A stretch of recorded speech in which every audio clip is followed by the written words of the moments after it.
Another throw to first. Cinco once again back in time.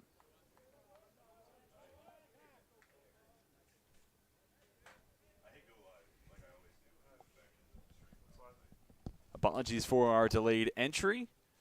Virginia Wesleyan with the 2-0 lead here in the top of the first inning. RBIs come from Matt Cinco, who is the runner aboard at first prior to a delay. Cinco might have been shaken up on the most recent throw-over attempt from Wes Arrington, but Arrington, the starter today for Lynchburg, started up his afternoon, surrendering walks to Jalen Hines and Trent Hanshey. Both came around to score on the 1-out, 2 RBI single from Cinco. Apologies for coming in late, but it's the Marlins taking the early lead and still knocking on the door. Cinco on at first. One down. John Bastions, the man at the plate.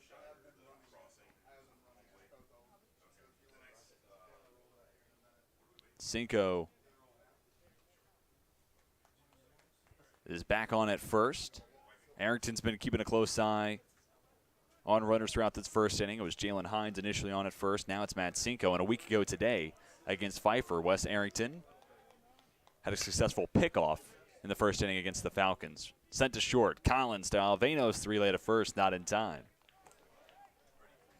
Before the pitch there, you saw Hines and Hanshey crossing the plate on Cinco's 2 RBI single. Now number 6, Garrett Lyons. So still a runner on at first. It's Bastions now instead of Cinco. 2 away. 6th hitter of the inning is the third baseman, Garrett Lyons. Lyons, another player for Virginia Wesleyan, started all 23 games now. First pitch from Arrington, misses outside. And we'll hit this point again since didn't get to hear it earlier, but the 2 walks to start this inning for Arrington, really unusual. Had 1 walk over the 2 prior starts he had made against Pfeiffer and Tufts.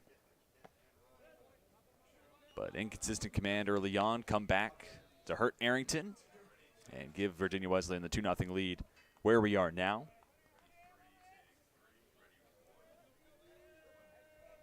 Hitters count 2-0 for Lyons, hitting .244 so far this season. Pitch is down and away from Arrington. Count inflates to 3 balls and no strikes. Lynchburg is a team, 3.57 ERA, more than 10 strikeouts per 9 innings. They've been able to hold walks to 2.71 walks per 9. Arrington gets a called strike on the inside corner, looking to avoid a potential 3rd walk of the inning against Lyons.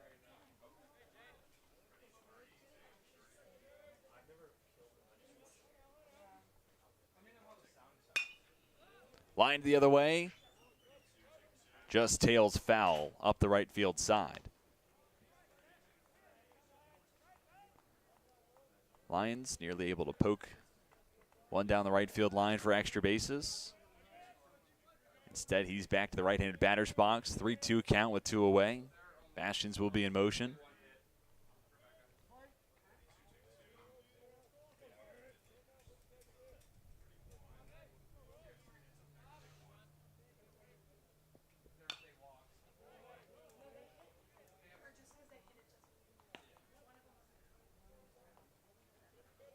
Do it again at 3-2 if Lyons reaches. On deck is Ronaldo Del Duca, second baseman in the 7th spot this afternoon. The rest of the order for Virginia Wesleyan is Miles Christian in the 8-hole playing left field, and then batting 9th playing shortstop is Samuel Caspro. 3-2.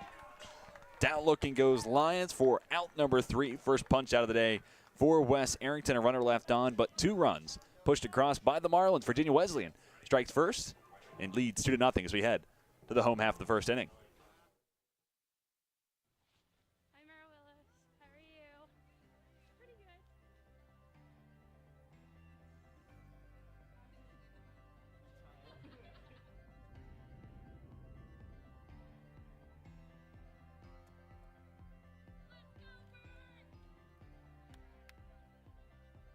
A lot of people go to the universities to find something to be a part of while getting their education. And when you come here, Lynchburg is that something, it becomes a family.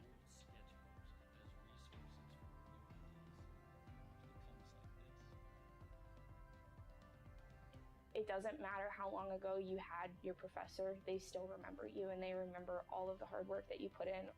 They're always there for you and they always want to do the best that they can to help you succeed. Here you learn how to love one another regardless of what's going on or what you believe. You leave here better than what you came in. It's what this school's really good at doing.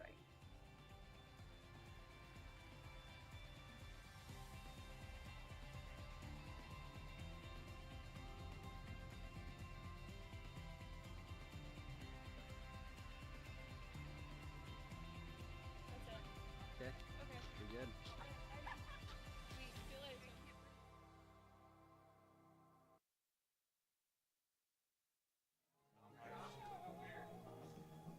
Home half of the first inning. Lynchburg trails Virginia Wesleyan in the early goings, 2-0.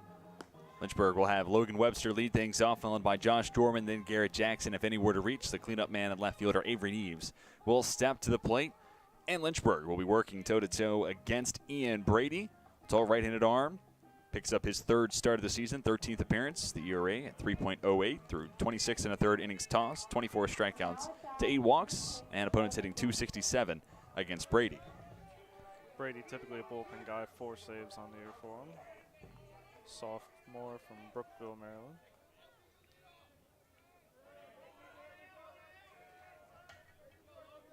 Working exclusively from the stretch. Another typical trait of a primary reliever. Brady starts his day with a called strike against Webster.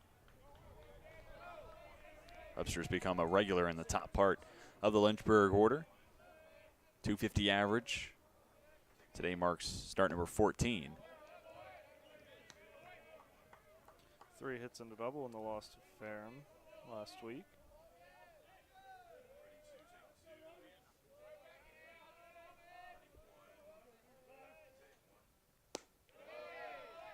Pitch misses off the outside corner. Virginia Wesleyan picked to finish 10th in the ODAC preseason poll, currently 9th in the conference standings. Lynchburg, the top dog in the ODAC currently, 20-5 overall, 9-1 in conference play. And in specific, 13-1 at home. Webster, big cut, comes up empty. Count even at 2-2. A little late on the fastball there for Webster. Ball can sneak up on you when pitchers are coming out of the stretch like that.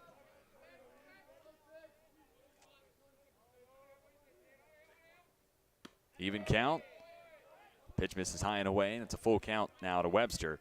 Battery mate for Brady is Matt Cinco. The infield from left to right has Garrett Lyons at third, Samuel Caspro at short, Ronald Del Duca at second, John Bastions starts at first, with the outfield from right to left being Jalen Hines, Trent Hanchey in center, then Miles Christian in left. Payoff pitch. Webster goes down looking, and he knew it immediately. Backwards K to start the day for Ian Brady. Now at bat, number 25, Josh Jordan. And in 2 of the last 3 appearances for Brady, it's been 4 innings or more. It was exactly 4 innings tossed against Hampton-Sydney. And then his most recent stint was 4 2/3 against Randolph-Macon. 1 earned run, 6 hits allowed against the Yellow Jackets, 6 strikeouts to 4 walks in that most recent stint. Left-handed hitter Josh Jorman to the plate, takes the first pitch he sees high and outside.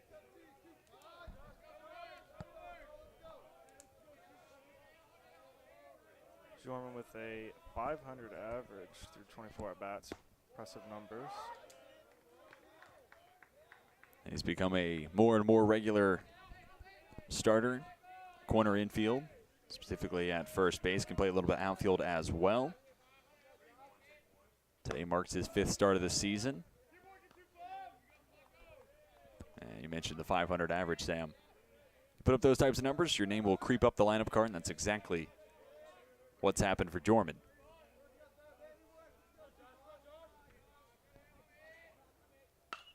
Two-one, in on Jorman's hands, fought off to shallow left field, ranging in. Miles Christian will make the grab for out number 2.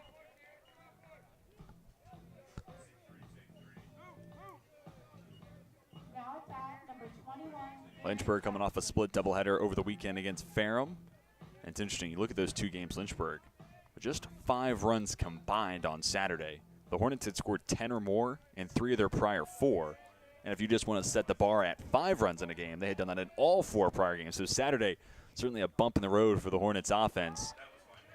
And now find themselves down 2-0 and out away from being retired in order at the hand of Ian Brady.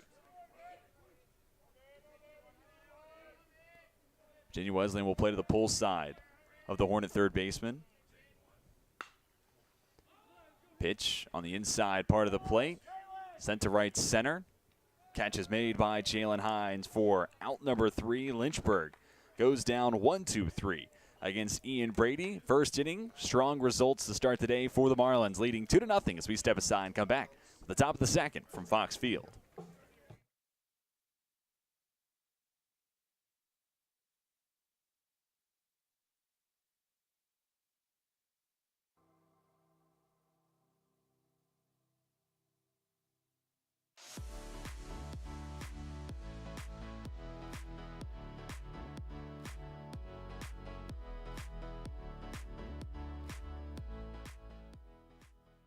What you're missing.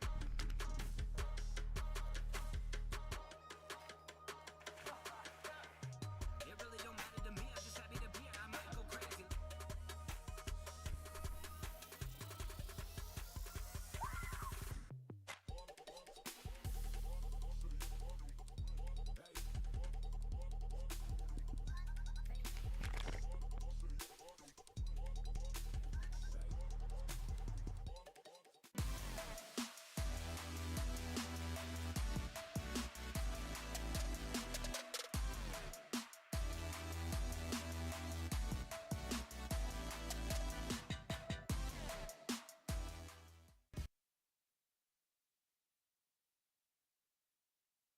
Number 8. Top of the second inning, 7-8-9 coming to the plate for Virginia Wesleyan. That's Ronald Del Duca, Miles Christian, Samuel Caspro stepping to the plate. And if any reach, we'll see the top of the order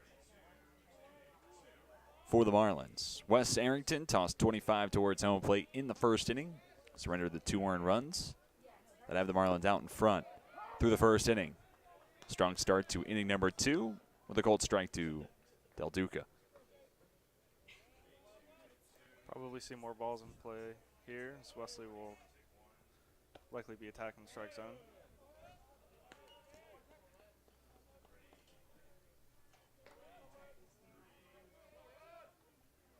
One count for Del Duca, .265 average this year.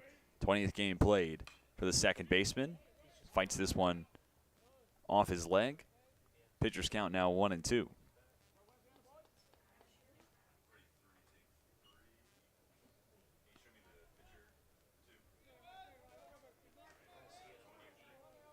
So Arrington looking for a bounce back frame. Issued 2 walks through the first inning of action. Did pick up a strikeout to bring a close to the top of the first.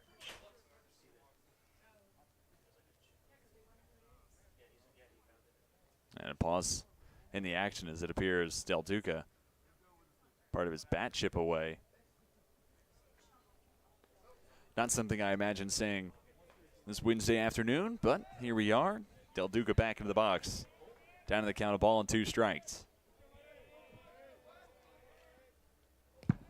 Arrington didn't have that one come out of the hand right. Count now 2-2. Hopefully we'll see Arrington get through the inning here. Bashmore still loosening up in the bullpen for Lynchburg.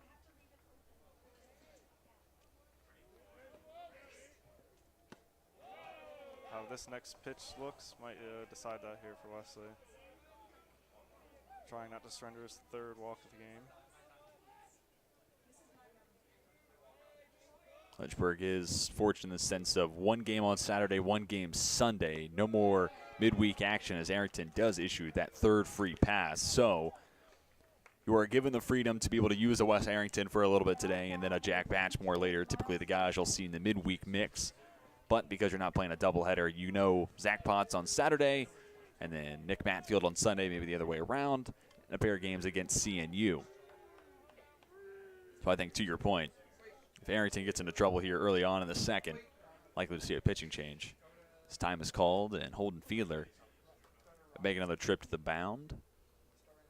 Yeah, Lynchburg looking to keep that 1 in the loss column at home. Likely a short leash on Arrington here.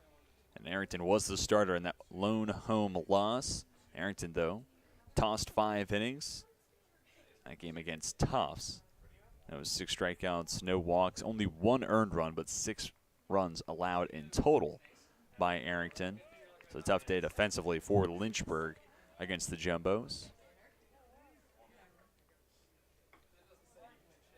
Miles Christian gets his first plate appearance.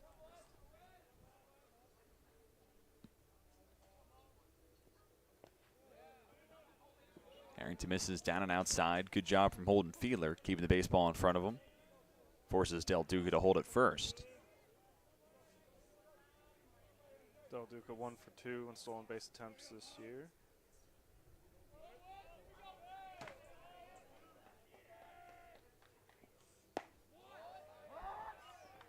Called strike on the outside corner.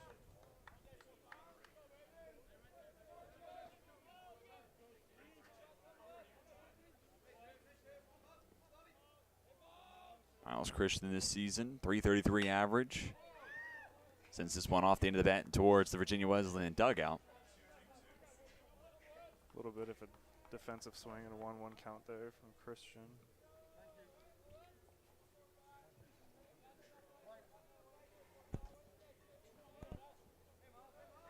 Healthy lead for Del Duca at first. 1-2's high, a throw, not in time.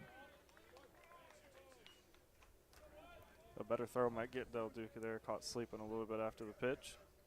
Del Duca, 2 for 3 on stolen base attempts this season. Saw Arrington pay a close eye to Matt Cinco as well as Jalen Hines when they were on at first in the first inning. 2-2, line foul. Off speed caught a little bit more of the plate than Arrington would have liked.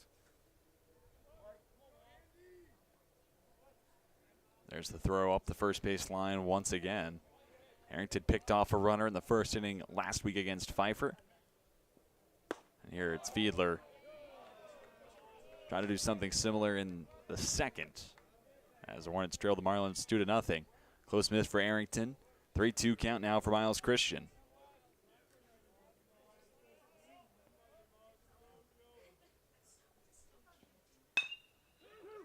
Sent to second, Alvanos to Collins. The throw to first in time. 4-6-3, the 17th double play of the year for Lynchburg.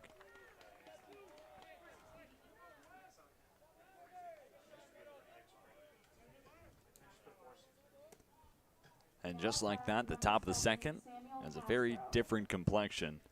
After the leadoff runner was on via the walk, now the base paths are cleared. There's 2 away, and Samuel Caspro just looking to extend the top of the second a little longer.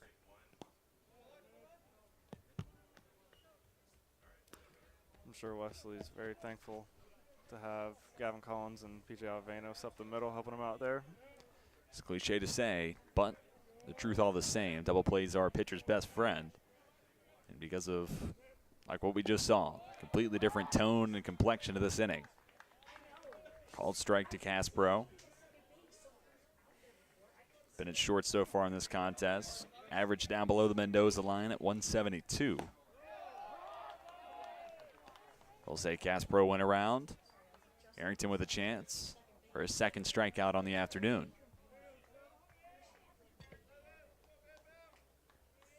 Fiedler sets up in the outside corner. That's where Arrington attacks. He gets the swing and miss. Strike 3. Caspro becomes a second strikeout victim, and Arrington faces the minimum in the top of the second and puts a much-needed 0 next to the Virginia Wesleyan line. It makes it a 2-0 contest as we step aside and come back for the home half of the second.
Bottom of the second inning, Avery Neves, P.J. Alvanos, and Gavin Collins coming to the plate for the Hornets, looking to break through in the scoring column for the first time today. TJ Winger alongside Sam Rice cover all the action from James C. Fox Field. Lynchburg goes down in order in the bottom of the first. Strong start today for Ian Brady.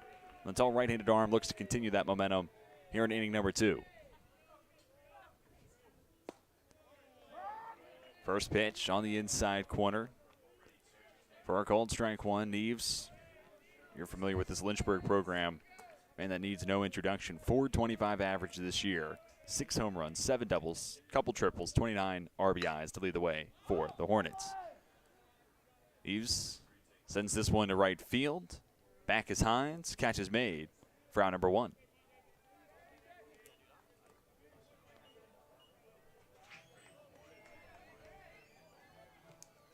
Now at bat, number 18, P.J. Alvanos. Next up is P.J. Alvanos.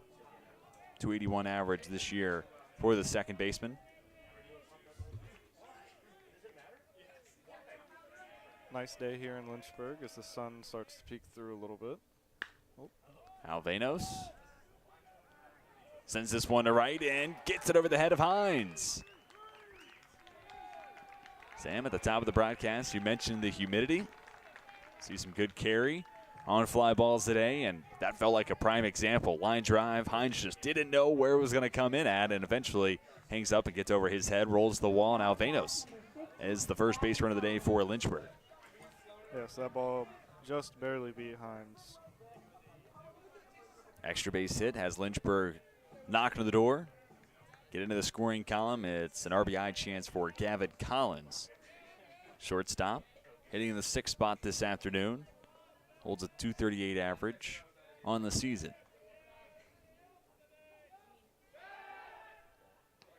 Toss to second. Alvanos back safely.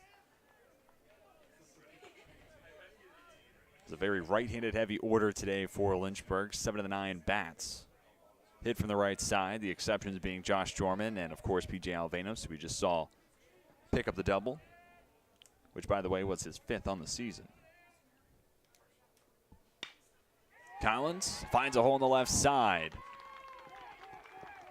Lucas Jones will have Alvanos hit the brakes at third, but Lynchburg now has runners at the corners and bring the go-ahead run to the plate in the form of Riley O'Donovan. Alvanos and Collins switch some momentum on the defensive end with the double play, and now looking to spark some offense here for Lynchburg with the back-to-back hits. Sports, another example of it being poetry in motion.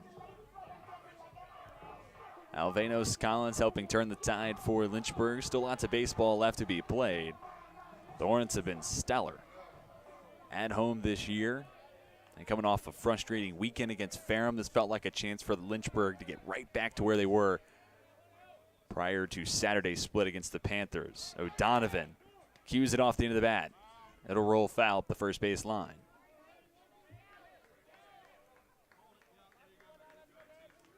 O'Donovan's been a consistent bat all year long, .293 average. Has 12 RBIs, chance to bump that total up. Even without a base knock here, as long as he can avoid the double play, a productive out, could cut the deficit in half.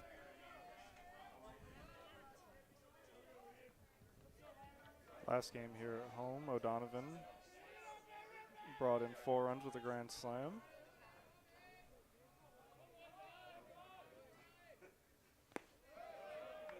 Breaking pitch from Brady, down and away. Count evens at a ball and a strike. That was a grand slam for O'Donovan to cap off a 6-run bottom of the third. Lynchburg's 11-6 win over Pfeiffer last week.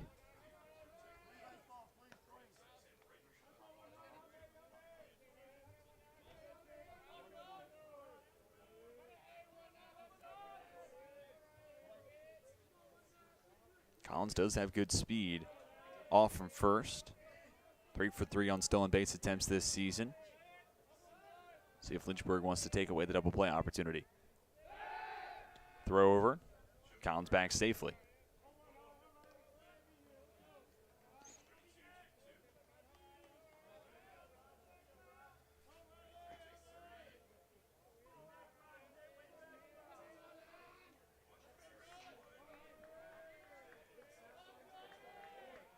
Brady with the sign, sets the belt, goes off speed, misses the bat of O'Donovan.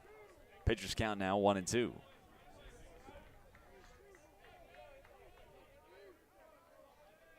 Jones, head coach Lucas Jones for Lynchburg relaying some signs over to Collins.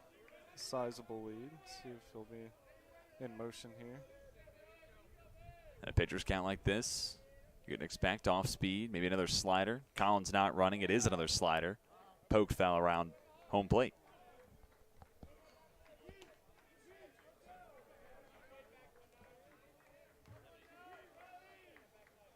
Matt Cinco behind the plate today for Virginia Wesleyan. If the Hornets do send Collins in motion, they'll be testing the arm.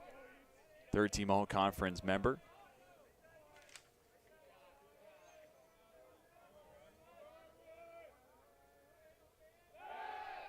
Another toss to first. Collins once again back in time.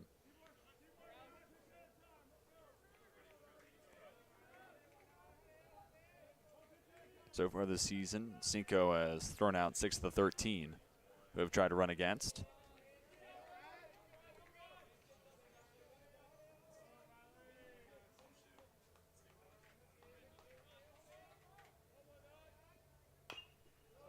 Leg kick, fastball on the inside part of the plate, and that's where Brady has tried to attack, especially with the fastball against right-handed bats for Lynchburg. Been primarily fastballs in the inner half, sliders on the outside part of the plate.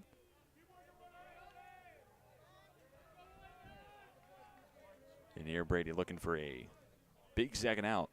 Bottom of the second inning. Trying to maintain the 2-0 lead.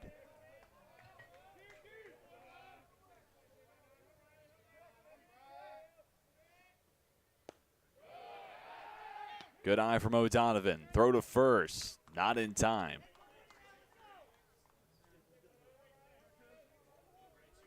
Once again, you can see Virginia Wesleyan giving a lot of attention to Gavin Collins at first base. 2-2 count now.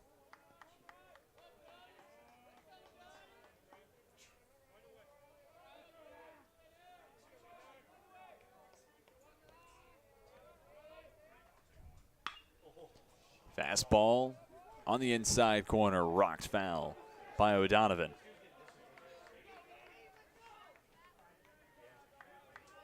Mentioned the grand slam last week from O'Donovan. Another good showcase of the pop in his bat on that foul ball.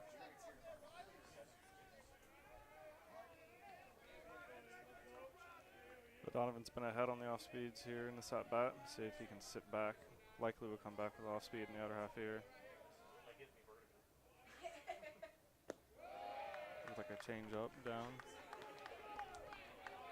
Brady misses low. 3-2 the count for O'Donovan.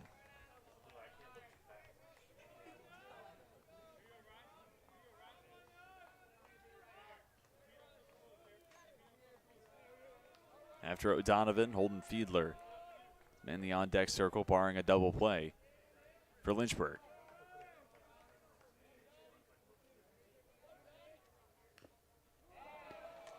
Payoff pitch. Fouled off by O'Donovan. The battle continues. Cinco a little frustrated with himself there, unable to hold on to it. This is a spot where if the Marlins want to get through the inning unscathed, put a 0 next to the Lynchburg line, no room for error.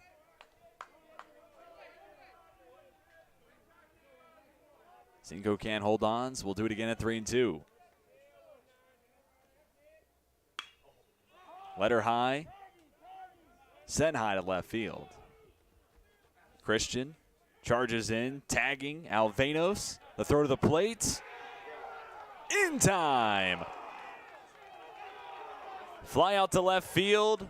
7-2 put out. Completes the double play in Lynchburg. Held scoreless despite knocking on the door. We've made it through 2. Virginia Wesleyan out in front, 2-0.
New pitcher taking the mound for Lynchburg. It's Jack Batchmore answering the call to the pen. That brings a close to the day for Wes Arrington.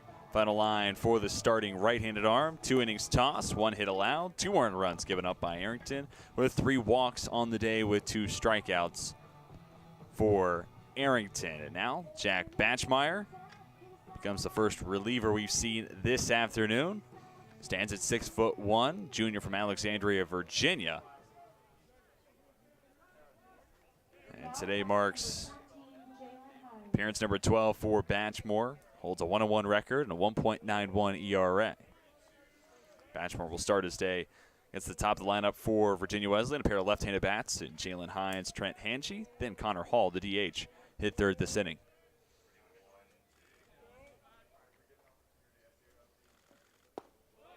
First pitch, Batchmore dots up the outside corner. Hines reached on a walk in the top of the first, eventually came around to score. Off of Matt Cinco's 2 RBI single. Most recent appearance for Batchmore, 1 inning tossed in Saturday's 3-2 win at Ferrum. Had 1 strikeout, no walks, no runs allowed. Lofted to right.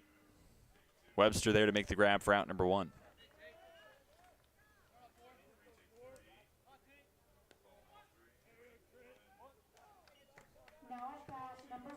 Batchmore sets down the first he faces. Trent Hanchey back to plate without an official at-bat as he drew a walk.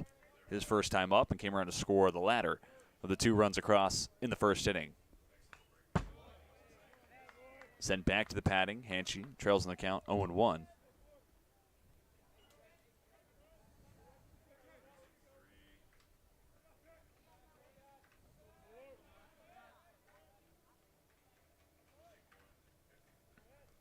Left on left battle. Another off-speed pitch. Peel up the third base line. And they'll say that Hanchey was able to check his swing. That's Jerry Bresch up the third base line. Mike Mackey and up the first base line right now with Mark Price behind the plate. Round out our officiating crew. Letter high pitch. Cut on and missed. Pitchers count 1-2. Batchmore looking strong right now, locating well.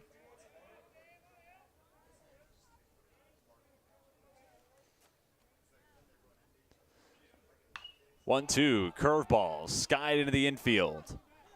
Jorman into foul territory. Makes the grab, and they're 2 away.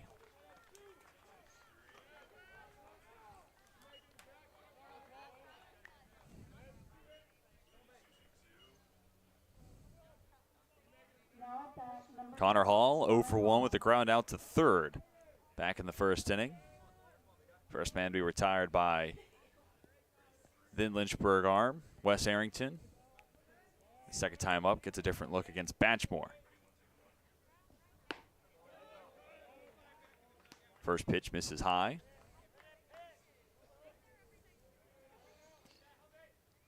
Batchmore and Arrington, both these swing arms. They can be long relievers. They can be midweek starters. Longest appearance on the season for Batchmore being 5 innings exact.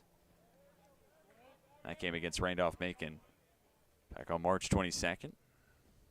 Big comeback win for the Hornets over the Yellow Jackets in that contest. Batchmore falls way behind, trails 3-0.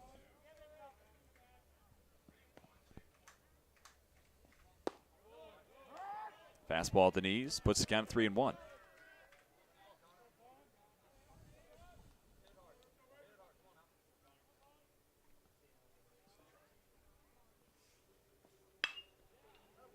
Nice piece of hitting for Connor Hall. Single to center field. Extends the top of the third.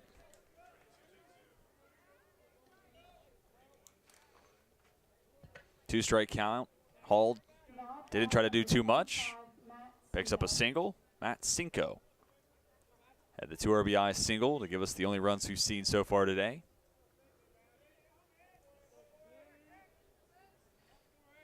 Cinco, third-team All-ODAC a year ago.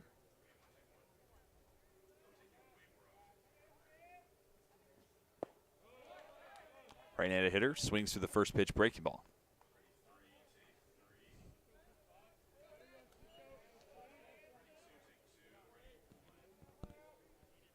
Sizable lead for Hall at first. 2 for 2 on stolen base attempts this year.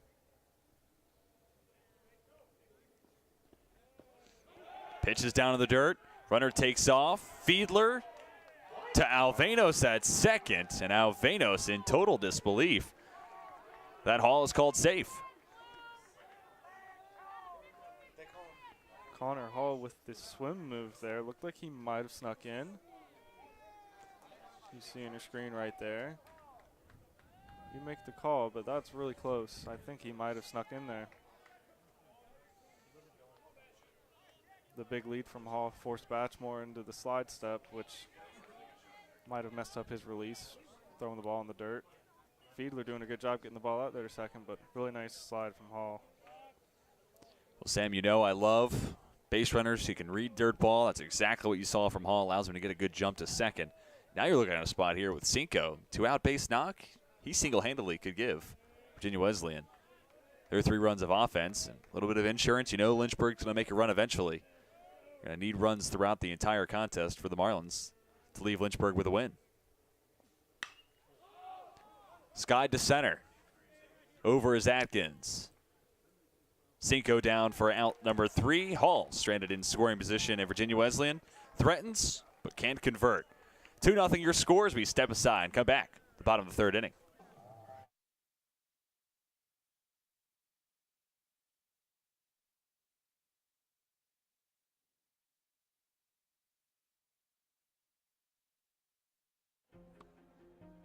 I was looking for a school that could provide me with the athletics, academics to pursue my career, a wind symphony to pursue my passion for music, and really have a nice general atmosphere.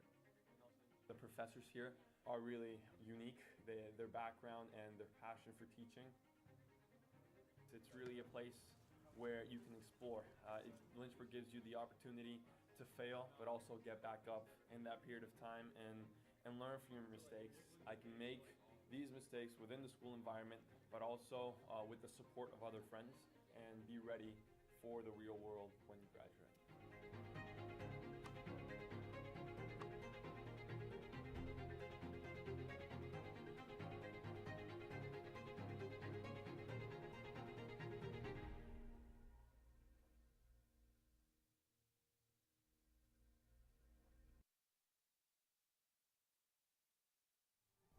Home half the 3rd inning. Holden Fiedler, Carson Atkins. Then the top of the order with Logan Webster scheduled to the plate. Then he reach. We'll see Josh Jorman thereafter. Another inning of work for Ian Brady.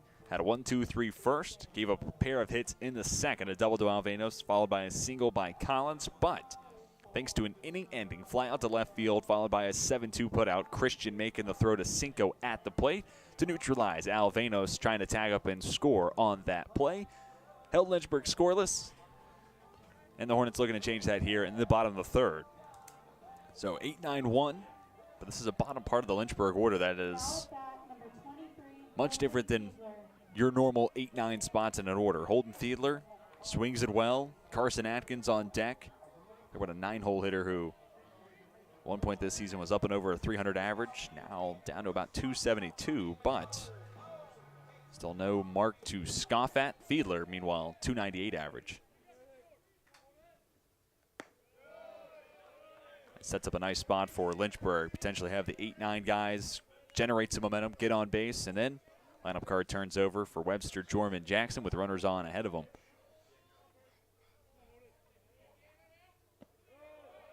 One 0's down and inside. Hitters count, 2 balls and no strikes.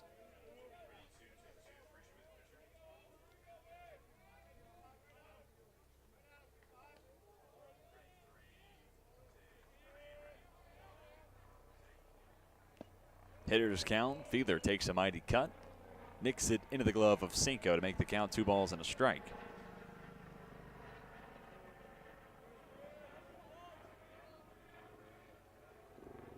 Fiedler, a senior from Henrico, Virginia. Hits in 3 of his last 5. Better yet, make it 4 of his last 6. The catcher takes one on the outside corner to even the count at 2-all.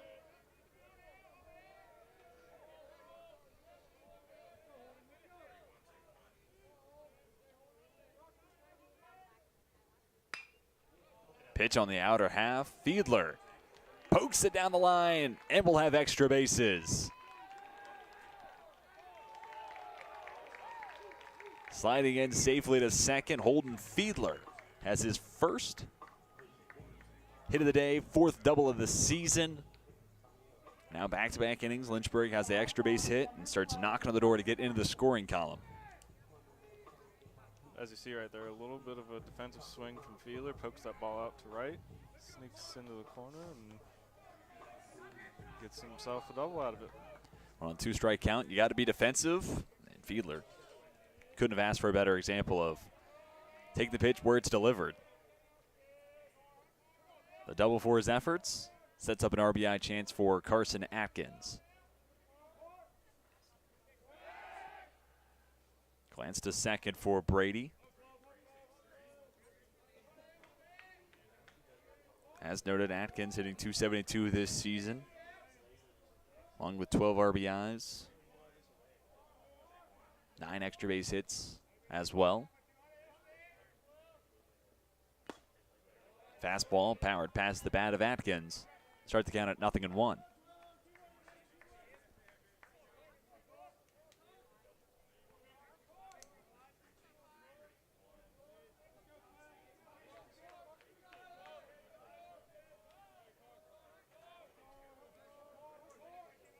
Behind the runner at second is Del Duca. Atkins jammed, flares it to first. Bastion's there to retire Atkins for out number 1. You mentioned it earlier, Brady really attacking in the inside half of the plate on a lot of these batters.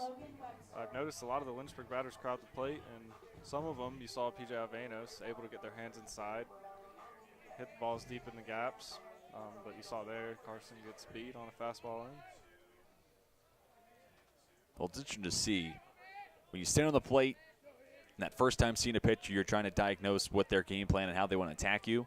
Now with Webster back to the plate, second time through the lineup card, you see it immediately pay dividends. Webster gets around the first pitch fastball, and we'll trade places with Holden Fiedler. Bang, bang play at second, but Webster has the RBI double. Lynchburg into the scoring column to make it 2-1. Nice job from the freshman there doing what we were just talking about, getting your hands inside on that fastball in. Didn't catch a whole lot of barrel on it, but ball sneaks by the third baseman and gets an RBI out of it. I kind of put a bow on the point I was trying to make. First time up, you don't know where Brady's trying to attack. Second time, you have an inkling.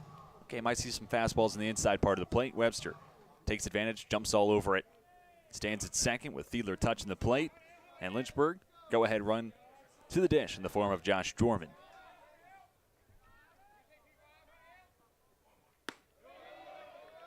First pitch, high and outside, and out time called. Matt Cinco wants to go talk with Ian Brady.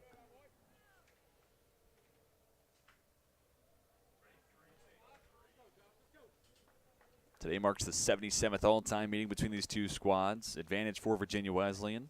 Marlins 45-30-1 against the Hornets. A tie in there as well. You look at the Virginia Wesleyan overall record, there's a tie there, which, if you're a baseball fan, something you're not used to seeing.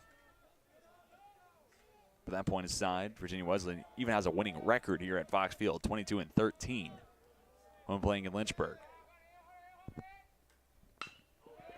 Dorman drives this one the other way. It's down in front of Christian. Webster will hold at third. Lynchburg had 2 hits coming into this inning. Hornets with 3 already in the bottom of third.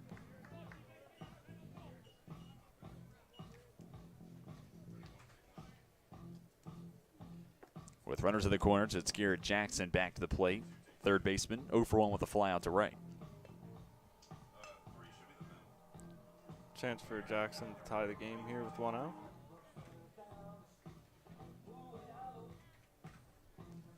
Looking at Jackson's numbers this season, average right around 257, but one of the top bats in the order in the RBI category, to be precise, second, trailing just Avery Neves. Jackson with 24 ribbies this season. Trip to the mound for, I believe, Chris Francis, former pitching coach for Virginia Wesleyan. Would make sense for Coach Francis to handle those duties still, now as the head coach. That tenure as the assistant coach and working with the pitching staff for Harris strikeouts from 2003 to 2007.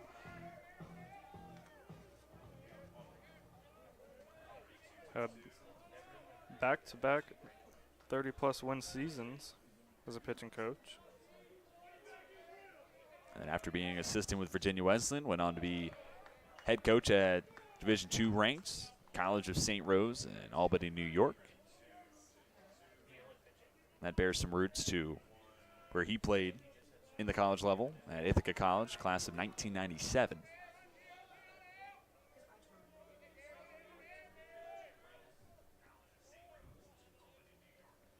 One 0 to Jackson. Misses downstairs. Hitters count 2 balls and no strikes.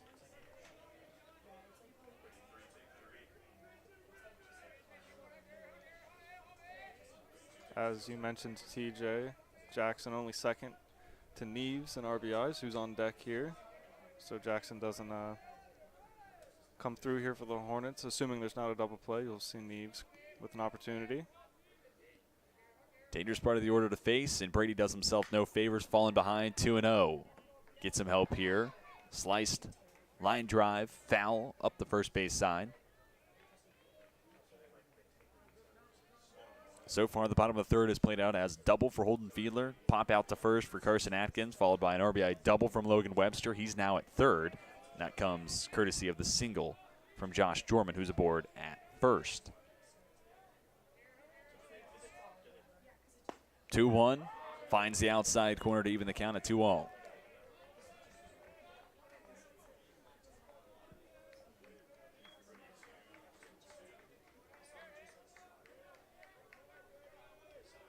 Nice pitch on the outer half there for Brady.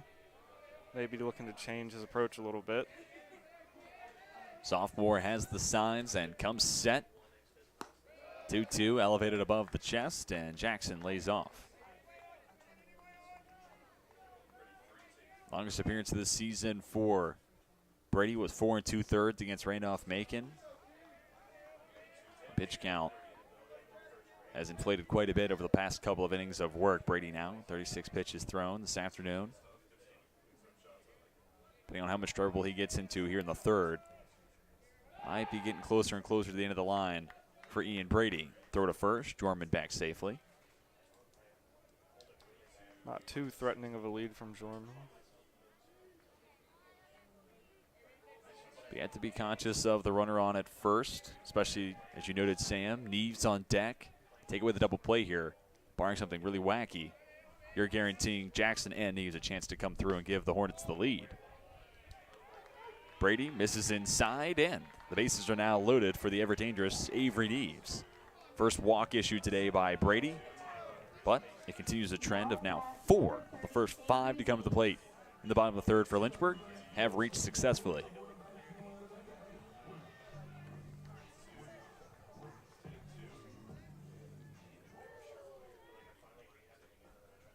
Forced to attack Neves here with the bases loaded. Easily one of the hardest outs in the ODAC. Neves 0 for 1 today, however, and takes the first pitch he sees right down the heart of the plate. Corners are playing in. Lions at third, Bastions at first, middle infield at double play depth. Double play here would do wonders for Ian Brady. Got some help. Inning double play, fly out to left, and then the 7-2 put out to bring it close to the bottom of the second. That was the 51st double play turned by Virginia Wesleyan this season.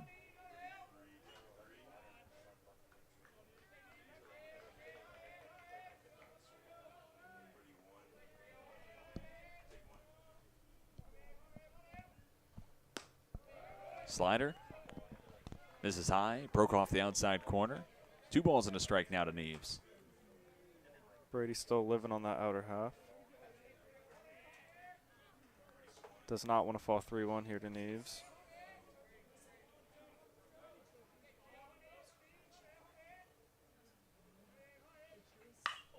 Fastball, cranked foul, left field side. Well, I was wondering when we would see a fastball on the inside part of the plate to Neves, and I think warning shot just went across the bow. And that might be the last time we see Brady give Neves that pitch. I would have to agree with you. 2-2 count. Bases are loaded, just one down. Neves can tie us up with a productive out. Push Lynchburg ahead with a base knock. Slider, outer half, rolled to short. Fielded by Caspro. The throw to second and a relay to first in time. Brady gets the help from his defense he was looking for. 6-4-3, double play number 52 of the year for the Marlins, and it keeps it at a 2-1 score as Lynchburg does reach the scoring column thanks to an RBI double from Logan Webster. 1/3 of the way through, Virginia Wesleyan out in front of Lynchburg, 2-1.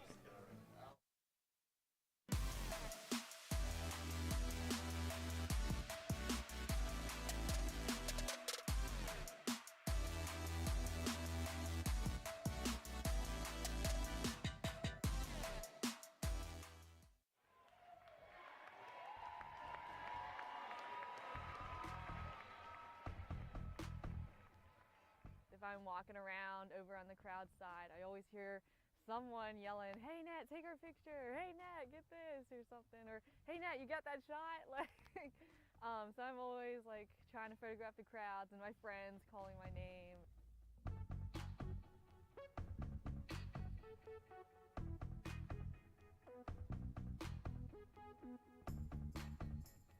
I think sports at Lynchburg unifies us as a whole, no matter what background we come from, what differences we have, and what experience we've experienced through our lives. It brings us all together and we have one goal, which is to win. As a photographer, I definitely get to capture the emotion and the feel and the atmosphere of what's going on during the games and what's happening in the crowd and with the fans.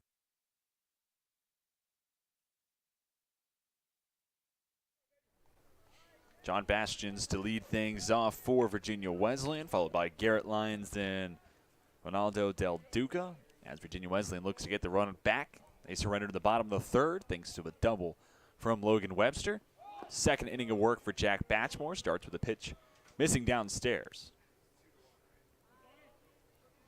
Lefty-lefty matchup here have gone in the favor of Batchmore up until this point. Started with a fly out to right field from Jalen Hines. Pop out to first And from Hanchy. Right as I say that. Broadcaster Jinx does not miss. Bastions starts off the fourth inning with a base knock. This is a little bit of a different atmosphere here. Normally as the director, you can say just about anything and you're not on the line for it. Now you got a microphone in front of your face and people remember when you're wrong. Yeah, I got to watch what I say over here. Garrett Lyons looking to follow up the single from Bastions. Third baseman went down looking. His first AB. That was for the final out. It's out the first. Showing bunt, pulling back. Lyons leads in the count 1-0.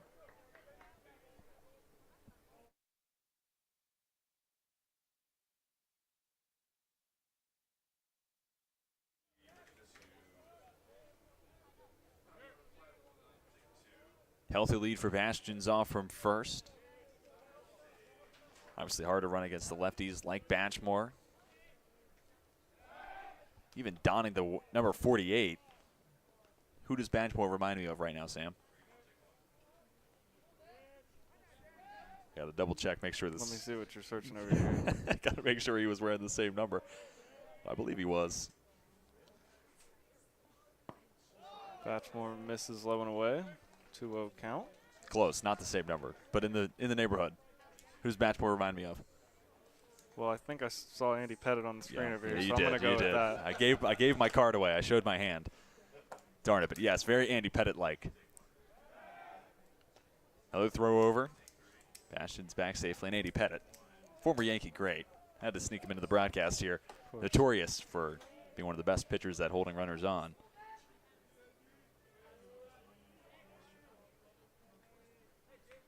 2-0 the count. Batchmore leaves it high and outside. Now trails 3 balls to no strikes to Garrett Lyons.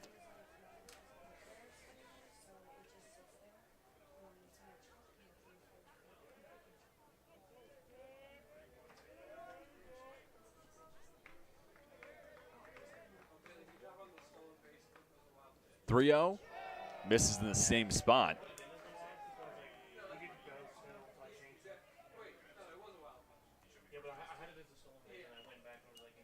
So Lions aboard via the base on balls. First walk issued by Batchmore. 4th overall for the Hornet pitching staff.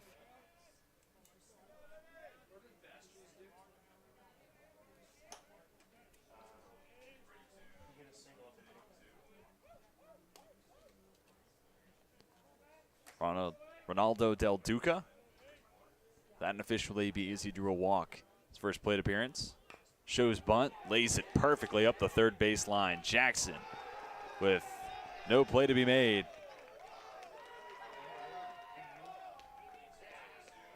If that ball's fielded cleanly, I think the result stays the same. Really nice bunt there from Del Duca.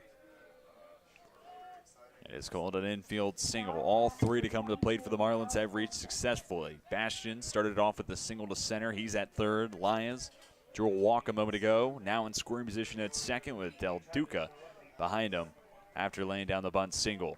Bases are loaded. Miles Christian looking to extend the Marlins lead.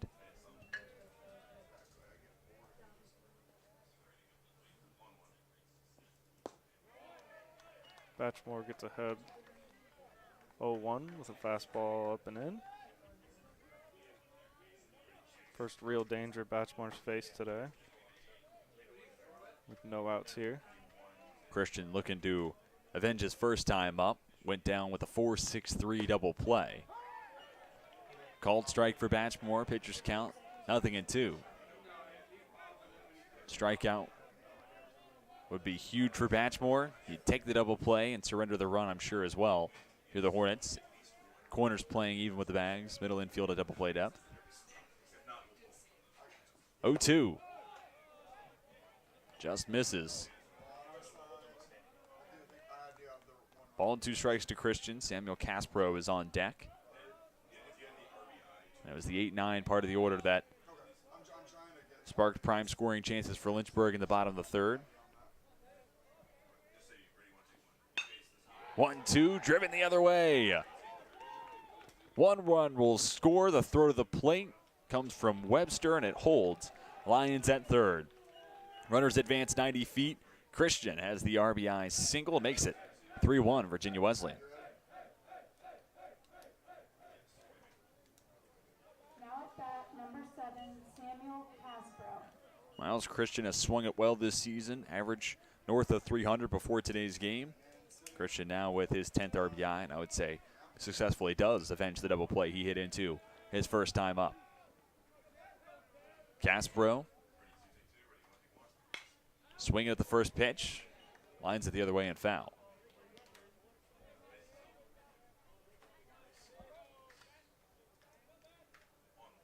So to finish my point, it was the 8-9 part of the Lynchburg order that started the 1-run inning. The bottom of the 3rd could have been a lot more. It's another discussion we'll get to in the bottom half this inning. And here for Virginia Wesleyan, it's the 8-hole hitter Miles Christian driving in the first run, and Caspro looking to follow it up, dealing more damage to the Hornets. Caspro in swing mode here with the bases loaded. 0-2 count.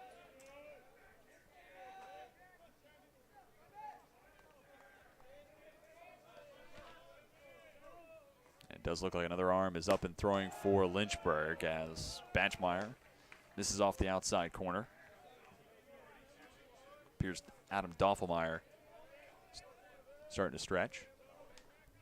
As well as Andrew Galladay. But here it's Batchmore battling off against Caspro. Letter high fastball, skied foul.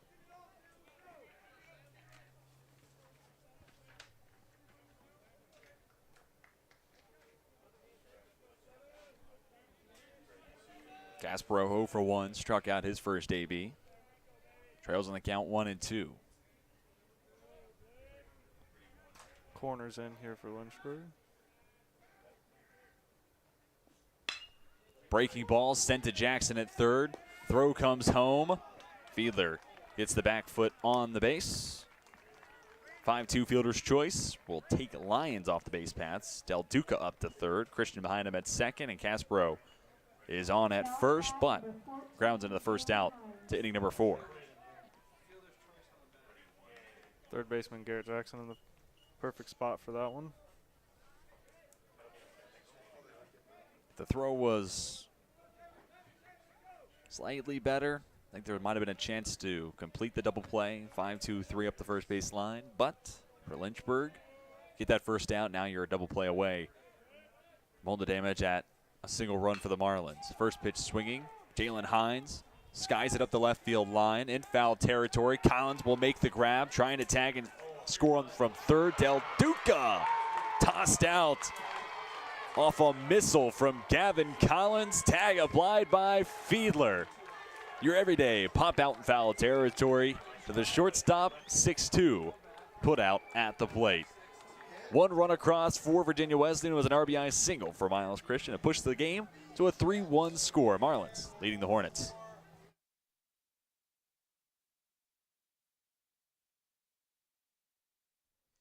When you come to the University of Lynchburg to earn a master's degree in athletic training, you'll spend time in the classroom, but you'll also spend a lot of time in our top-notch facilities learning from athletic trainers and working closely with our student athletes. In the Graduate Cadaver Lab, you'll learn about the human body in the best way possible by actually studying the human body.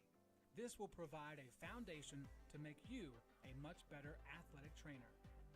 In the athletic training laboratory, you'll get hands-on experience, practicing your skills, applying concepts from the classroom, and working with faculty on research projects.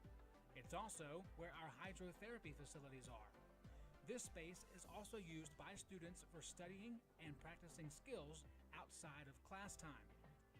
In the Sports Medicine Clinic and Turner Gymnasium, you'll work with student athletes from more than 20 NCAA Division III sports teams, helping get them back to practice and into the game as soon as possible. As an athletic training student, you're a big part of the success of our sports teams and the success of the local athletic teams. We see this relationship as a win-win situation. You learn, and that helps us win.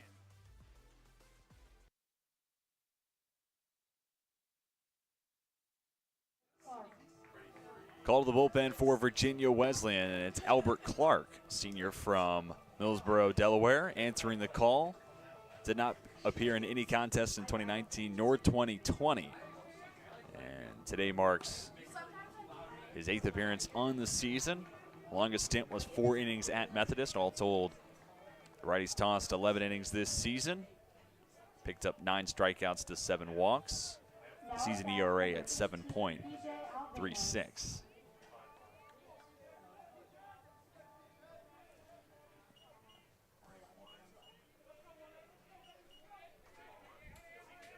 So Clark will start his day working against P.J. Alvanos. He misses the first pitch he tosses.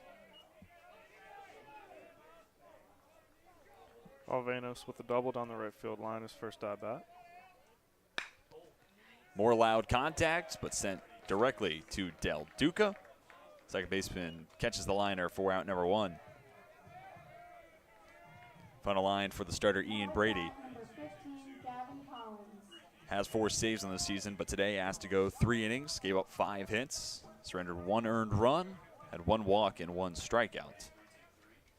Brady gives way to Clark, who's had outings range from anywhere as short as just a third of an inning all the way up to the 4-inning mark I mentioned against Methodist. Gavin Collins picked up a single his first time up, leads in the count 1-0.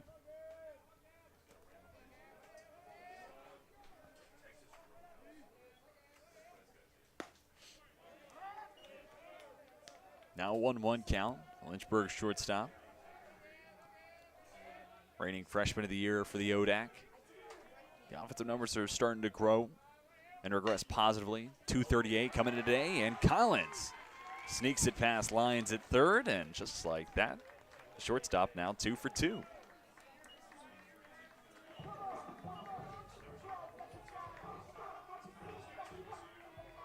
One-on-one down for Riley O'Donovan. O'Donovan was at the plate, flew out to left field, and a part of a double play that brought a close to the second. First of 2 double plays we've seen the Marlins turn. It was a 6-4-3 double play up the middle that ended the bottom of the third with just 1 run across for Lynchburg. Donovan takes the first pitch high and away. So all that to say, the DH 0 for 1. But going back to that 6-4-3 double play last inning, it is remarkable baseball. You can do so much to create an RBI chance to have it all evaporate with one swing of the bat. 4 of the first 5 that came to the dish in the third reached, including 3 hits, 2 doubles. You get 1 run across, and that's great. Then all of a sudden, 6-4-3, and it's just a 1-run inning when, look at how it started. Should have been a lot more for Lynchburg. Baseball can be a very unforgiving sport.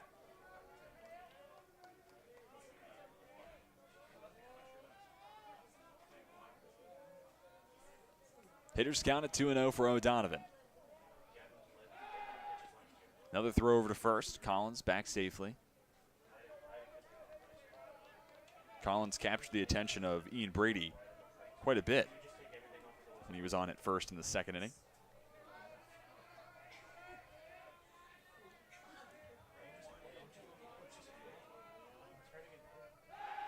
Clark will throw to first again. Well, you were just talking about double plays. Virginia Wesleyan looking to keep the double play in order here. Keep Collins over there at first.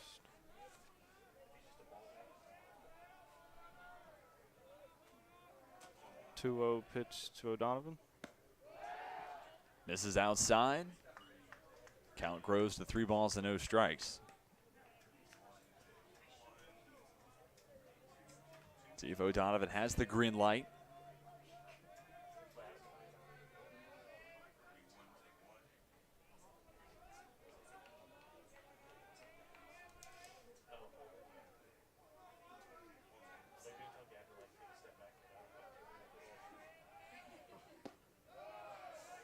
Clark misses down and away. 4-pitch walk has O'Donovan on at first with Collins bopping up to second. First walk issued by Clark. Second for the Virginia Wesleyan pitching staff as a whole. 2 runners are on for Holden Fiedler, who had a double last inning as the leadoff bat. Came around to score as well. The lone run for Lynchburg today. Opportunity here with 2 on and 1 out.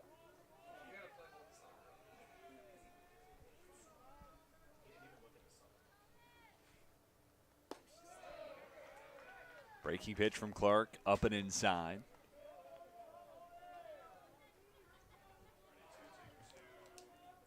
Double last time up for Fiedler, his 4th on the season. Has 7 RBIs, can add to that total.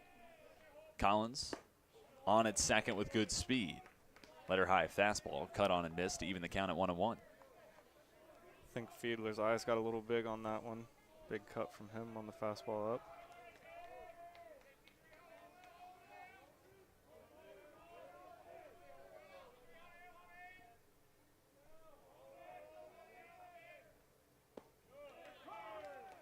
Nice pitch from Clark. Located knee high, inside corner. Pitcher's pitch makes it a 1-2 count.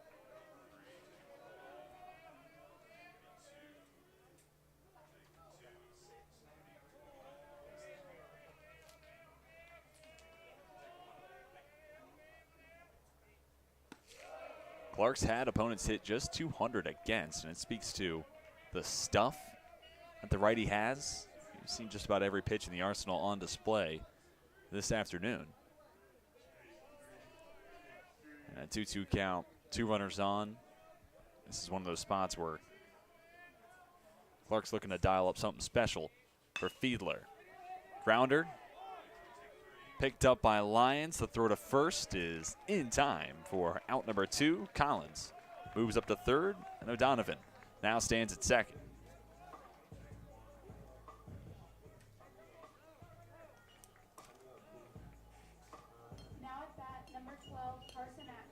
Carson Atkins has 2 runners on in scoring position ahead of him. 1 swing of the bat. Hit to the outfield. Could be looking at a tied game. Atkins does bring a fair amount of pop. 5 doubles, 3 triples. Does have a home run this season. Breaking pitch, outside corner. And it's clear, almost through his first full inning of action, Albert Clark. Similar recipe of attack against these Lynchburg hitters. Fastball inside part of the plate, slider on the outside portion. Breaking pitch, drops in at the knees. Now 0-2, Clark. A lot of different ways you can attack Atkins now.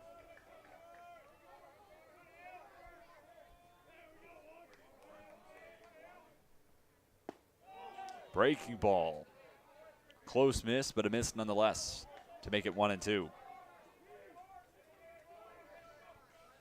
Atkins looking to keep this inning alive for Lynchburg.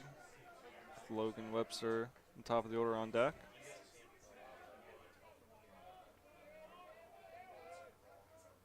One, two. Off the outside corner.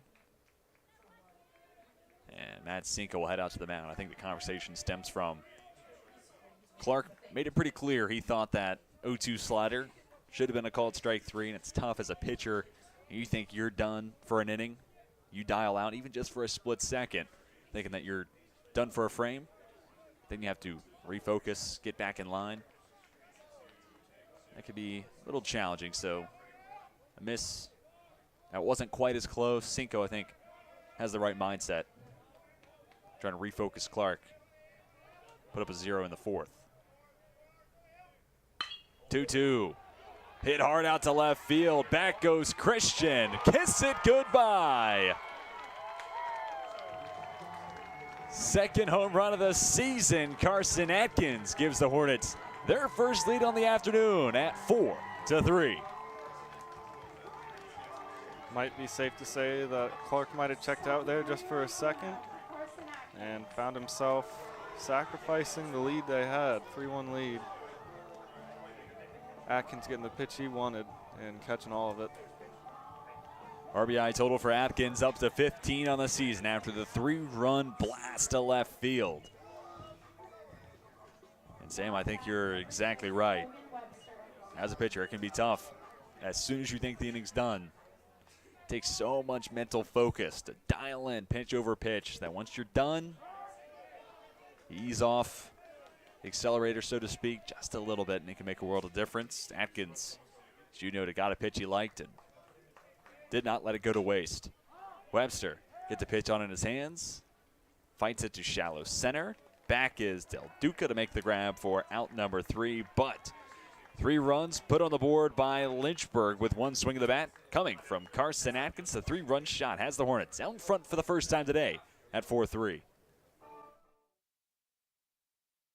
The biggest thing that I've taken from Westover is probably my interactions with faculty. I started working with Dr. Fryer. He's always available for help, and he makes sure that I get to do the experiments and not just be there while he does them. I didn't want to limit myself when I came here to just taking the prereqs for med school. I wanted to get a full, well-rounded education, and I definitely found that in the Westover program. It's given me the opportunity to keep playing soccer at a competitive level, but also it's given me the ability to be a student and to pursue other activities such as EMS.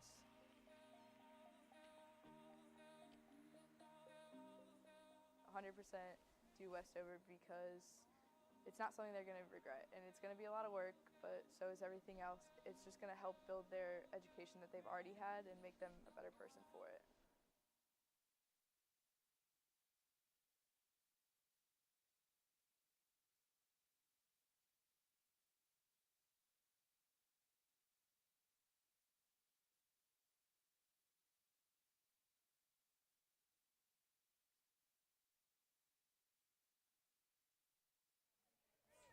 Top of the 5th inning, Trent Hanchey to lead things off with Connor Hall following. And in the hole is Matt Cinco. Vinny Reach. Cleanup man this frame would be John Bastions. Bashmore stays out on the bump for Lynchburg. Deals the first pitch strike to the Marlins center fielder, Hanchey. 0 for 1 today. Popped out to first his last time up.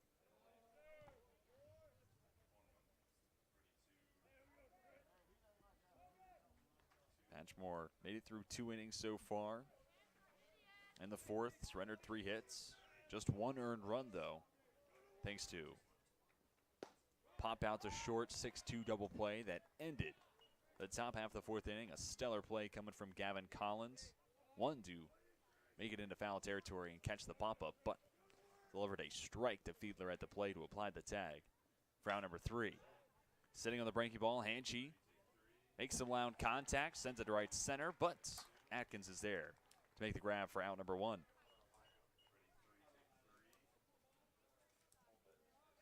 Now at bat, number 12, Connor Hall. Connor Hall, the DH, 1 for 2. The hit came his last time up in the 3rd.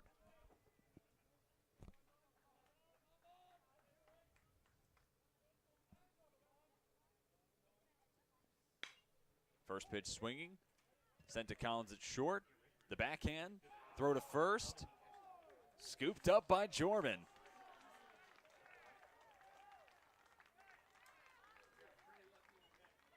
Little unorthodox way to pick a baseball, but 25, Matt Cinco.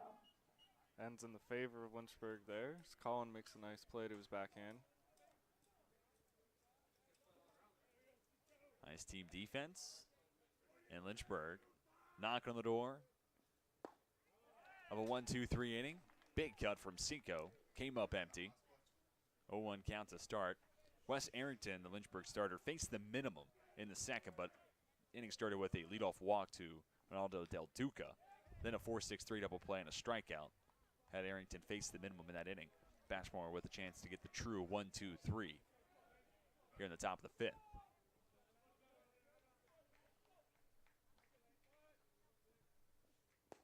0-2, cut on and missed. Matt Cinco goes down. Good morning, good afternoon, and good night. Batchmore has his first strikeout on the afternoon and has his first 1-2-3 inning on the day. We step aside and come back with the bottom of the 5th. Lynchburg out in front, 4-3. Hi, Mara Willis. How are you? Pretty good.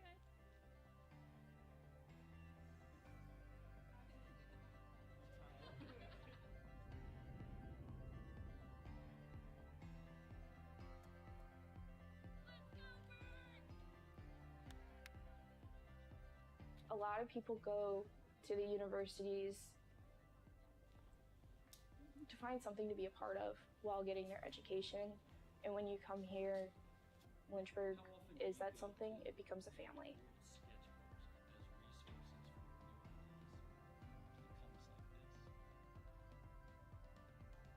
It doesn't matter how long ago you had your professor, they still remember you, and they remember all of the hard work that you put in. They're always there for you, and they always want to do the best that they can to help you succeed. Here, you learn how to love one another regardless of what's going on or what you believe. You leave here better than what you came in. It's what this school's really good at doing.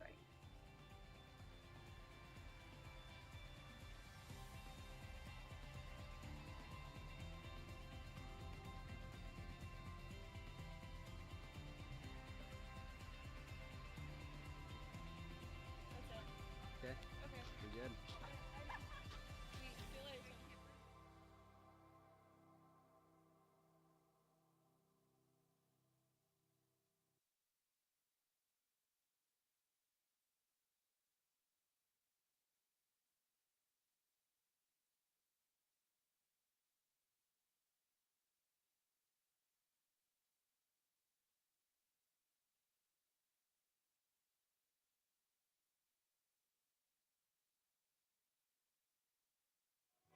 Bottom of the 5th inning.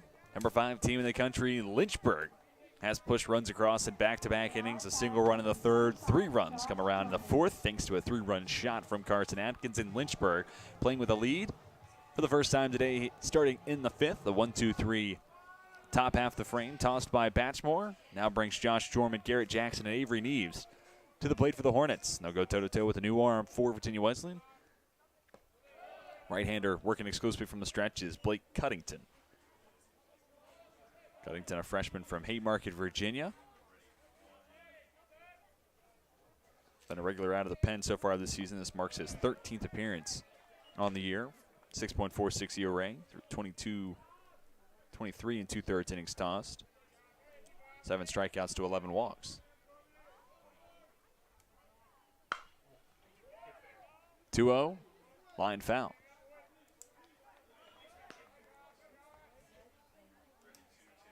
last inning is really a test to what you were mentioning early on, TJ, about the bottom of this Lynchburg lineup. Taking the lead here for Lynchburg, and now hopefully we can see Logan Webster starting up something off at the top here.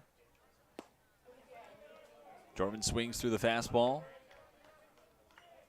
Count even at 2-2, and finish off your point. 3 runs coming off the home run from Atkins. Started with a single from Collins, 6-hole hitter, a walk to the 7th hitter in the lineup, Riley O'Donovan. Of course, the 9-hole man himself, Atkins, gets the long ball and the 3 RBIs with it. I think that's one of the things that there's a lot of things this Lynchburg team does well. Number 5 team in the country, obviously. They'll have a lot of strengths, but that said, there's offense 1 through 9 in this order, and then options off the bench as well. Nice play made by Bastions as well as Cuttington covering the bag. 3-1 put out. Retires Jorman for the first out to the bottom of the 5th.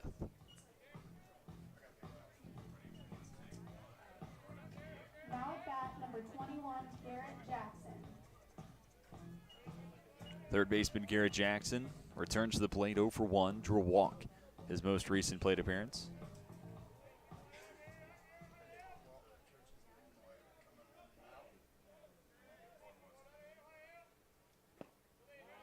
Cuttington leaves the fastball just below the knees.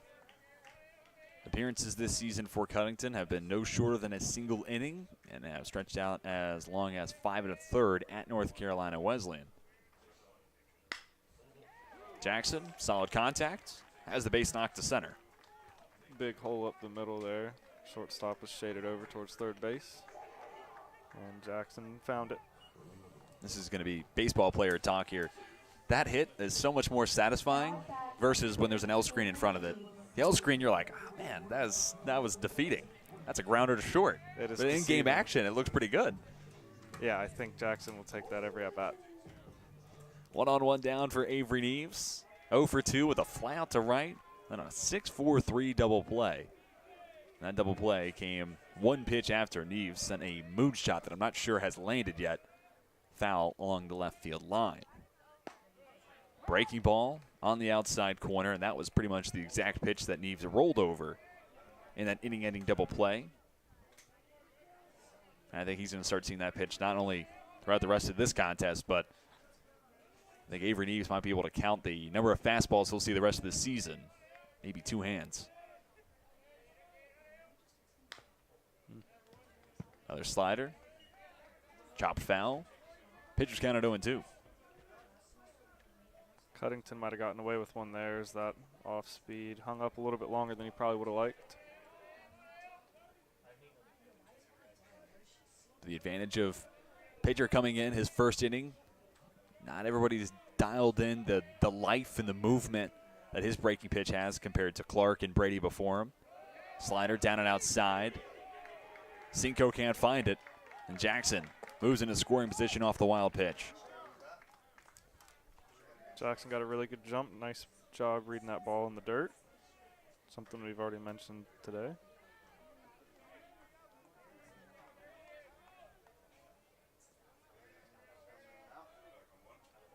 Now an RBI opportunity for Neves. Looking to reach successfully for the first time today. 1-2. Fastball off the inside corner. And I'll have to amend my statement. Neves will still see fastballs throughout the year, but fastballs in the zone, you could probably count those on 2 hands the rest of the way.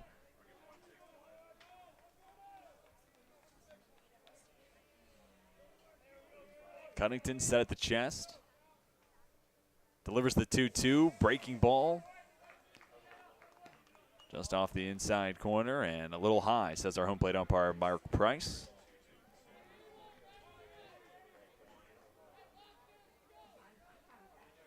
(3-2) count after Neves is PJ Alvanos. Swung it well so far today.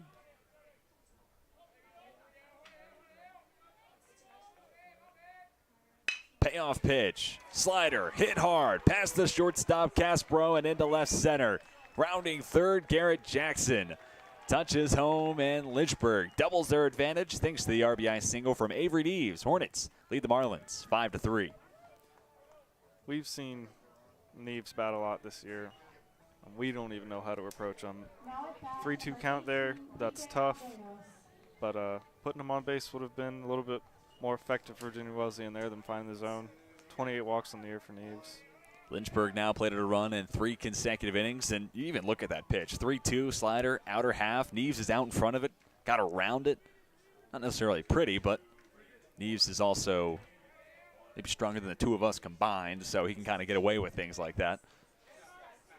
Cuttington misses in the dirt, blocked up by Cinco. Neves will not try to advance to second. So to put a bow on that point, despite maybe being out in front of it, it's off the end of the bat. Made it past Caspro with plenty of zip, and an RBI for Neves, number 30 on the season.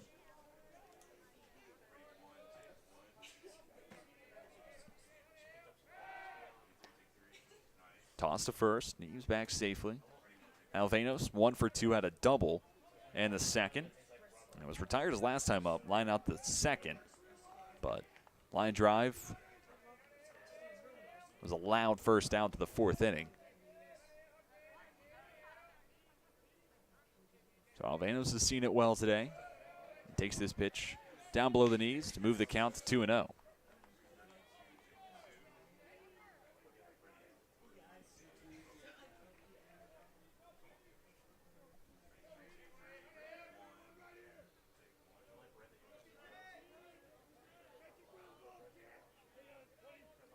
Long look in for Cuttington. Now deals, misses inside, and finds the legs of Alvenos. Lynchburg leads the ODAC in hit by pitches, and here's another one to add to the total. 4th hit batter for Cuttington this season. And Lynchburg as a team now been plunked 64 times, and I can tell you that's about 65 or 64 times too many for me. Trip out to the mound for Coach Chris Francis.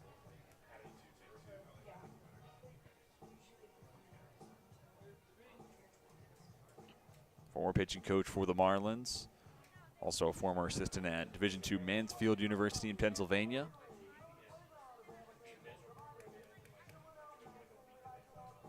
And once upon a time, a player at Ithaca. Part of a team that made it to the NCAA tournament. And another in 1994 that competed for the NCAA College World Series. Cuttington will stay out on the bump. There is an arm starting to throw in the bullpen for the Marlins. Gavin Collins steps to the plate. Shortstop 2 for 2. And if Collins starts to find his rhythm at the plate, gets more and more comfortable, his bat heats up, this Lynchburg offense is dangerous as is. You have Collins heat up, then look out. 2 hits on the day already for Collins. Now Collins leads the count 1-0.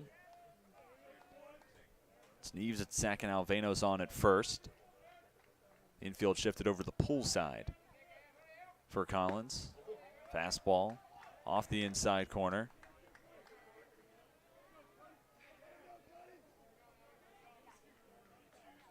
'77th all-time meeting between these two squads. Lynchburg's taken each of the last 2 and 4 of the last 5 with 5 runs across. And still knocking on the door for more in the bottom of the 5th. The Hornets playing with a 2-run lead. Chance to create even more separation. But 2 on and just 1 down.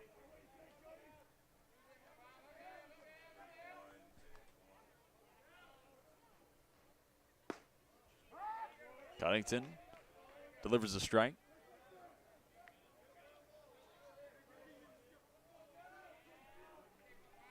Still a hitter's count, 3 balls and a strike.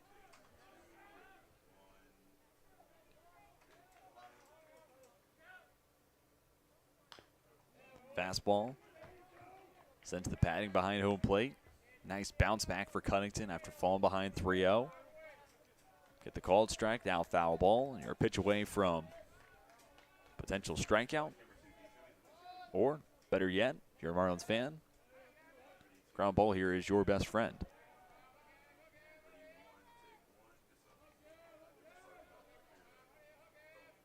Payoff pitch. up and inside. Collins draws the walk. Third time the Hornets shortstop has reached. And the bases are now loaded for Lynchburg. Now at bat, number 19, Riley O'Donovan.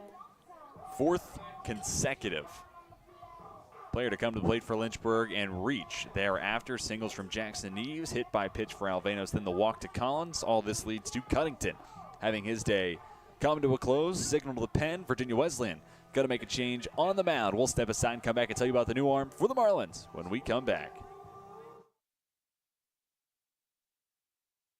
Look what you're missing.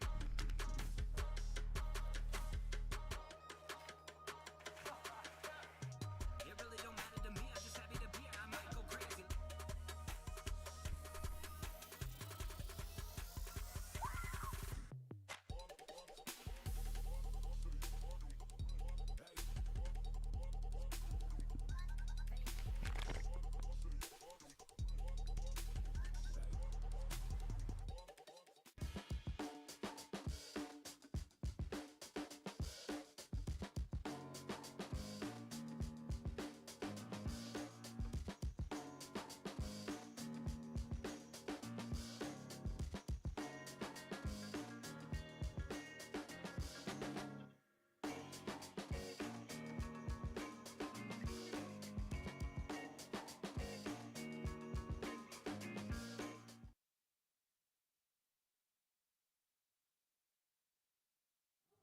Coming out of the pen for Virginia Wesleyan is Connor Mock. Left-handed arm will make his 12th appearance on the season. 8th coming out of the bullpen. ERA sits at 9.61 through 19 2/3 innings worth of work. 14 strikeouts to 11 walks. Opponents are hitting .309 against. I think the number that is the most intriguing to me, Sam, leads the team with 7 hit batters. And we were just talking about after Alvenos got plunked, who now stands at second. Lynchburg leads the ODAC in hit batters. The Hornet approach is to stand over the inside corner and force pitchers to attack the inside corner, and Lynchburg will adjust from there. But on paper, at least, you look at some of the numbers, this could be a challenging matchup for Mock. Yeah, Virginia Wesleyan likely going to change their approach as they kind of have throughout this game, attacking the inside half, moving to the outer half. Connor Mock is going to look to see if he can get through this inning without giving up any free 90s here. That being said, if Mock is dialed in, can attack that inside corner, we could be in a spot where Lynchburg bats are feeling really uncomfortable at the plate. Hornets are aided by 3 consecutive righties coming to the plate to work against Mock. It's O'Donovan now, followed by Fiedler and Atkins if we get that far and avoid a double play. Lynchburg with 1 run across. It's an RBI single from Avery Neves. The single made it 5-3, and the Hornets hungry for more. First pitch, the lefty tail stays in the zone. The count starts at 0-1.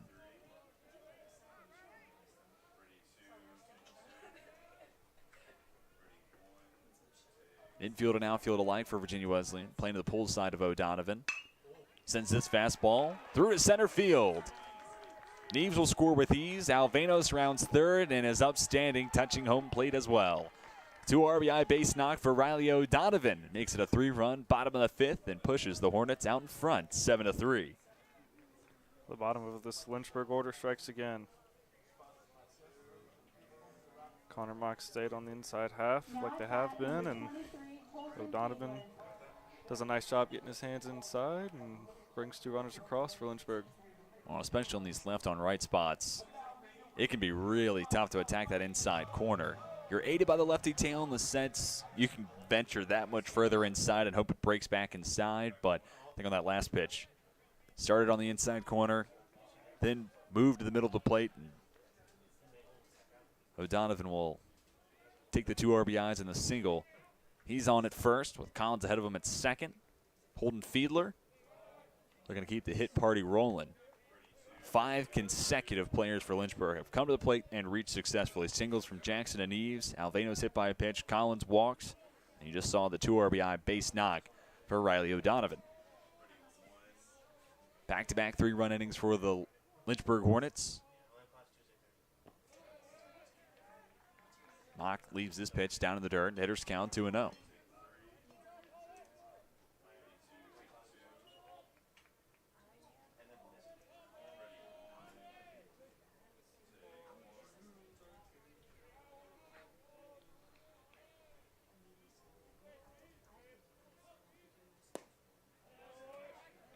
Here the lefty tail works to Mock's advantage, evades the bat of Fiedler. Count moves to 2-1.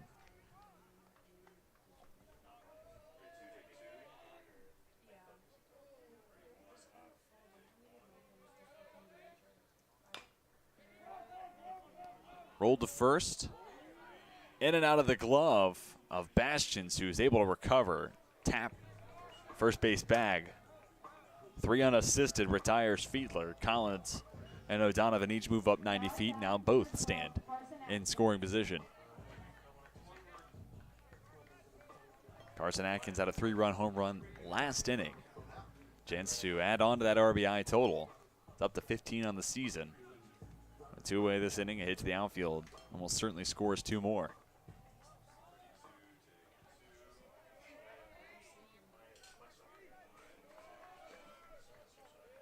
Really similar situation. Atkins in here is the last time up. First pitch swinging. Bastions keeps it in front of him and will take it to the bag himself. Consecutive 3 unassisted. Get Virginia Wesleyan through the inning, but 3 runs across thanks to an RBI single from Avery Neves and a 2 RBI base knock for Riley O'Donovan. Back-to-back 3-run frames have the Hornets out in front of the Marlins, 7-3.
Jack Batchmore stays on the mound for Lynchburg. He's currently in line for the win and coming off a 1-2-3 top of the 5th tossed.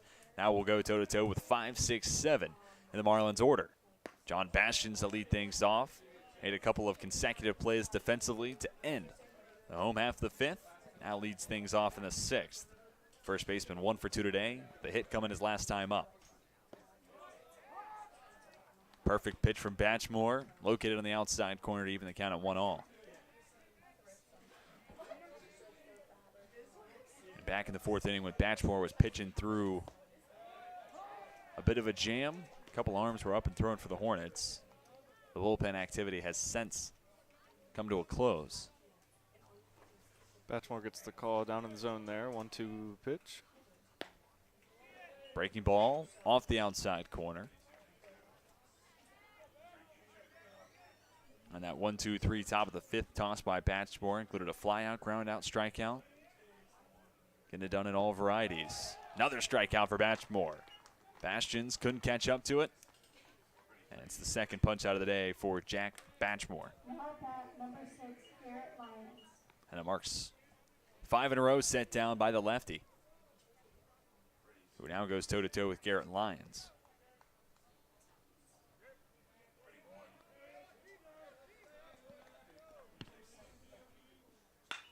First pitch swinging, breaking ball, golfed out to left field. Neves over and makes the grab for out number 2.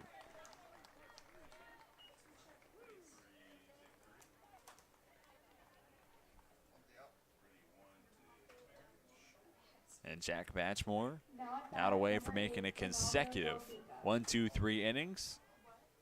Toronto Del Duca, in front of him. Second baseman 1 for 1 today. Also drawn a walk.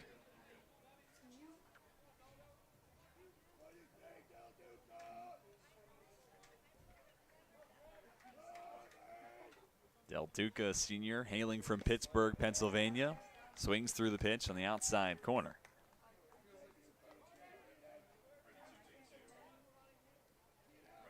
Three-game hit streak for Del Duca, and hits in 6 of his last 7 all told. 0-2, cut on and missed. Good morning, good afternoon, and good night. Batchmore retires Del Duca and has his second consecutive perfect inning tossed. We step aside and come back with the bottom of the 6th. Lynchburg out in front of Virginia Wesleyan, 7-3.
Logan Webster to lead things off for Lynchburg. Home half the 6th inning.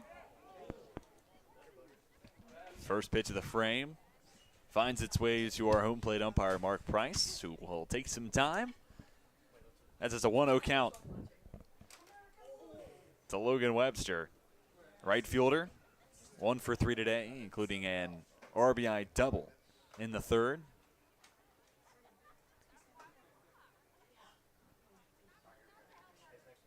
Mr. Price seemingly okay. Back behind the plate.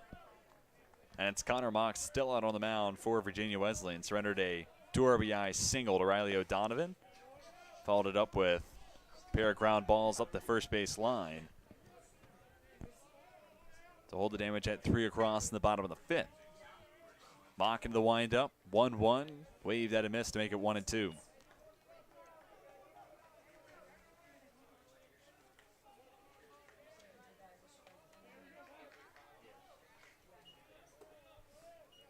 Pitcher's count. Southpaw leaves it down and inside. Webster, but a very impressive freshman component to this Lynchburg baseball roster. Comes from Chesapeake, Virginia, to Grassfield High School. Grounder sent to second. Del Duca fields and fires. Webster becomes out number 1.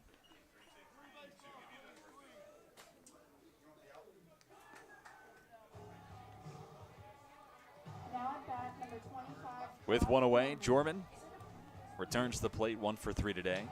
Had a single as a part of a 3-run 3rd. Excuse me, 1-run 3rd.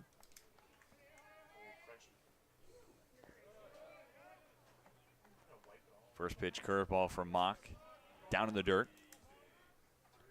All 7 runs for Lynchburg come over the 3 prior innings. A single run in the 3rd, 3 in the 4th, and 3 more in the 5th.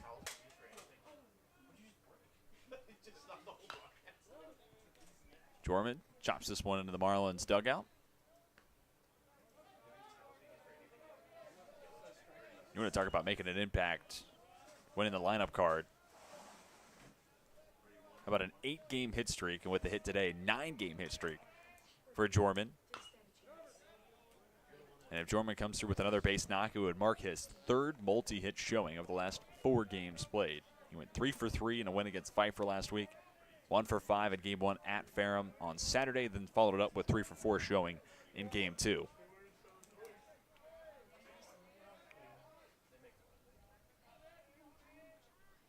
The 1-2. Misses low. Count even now at 2-2.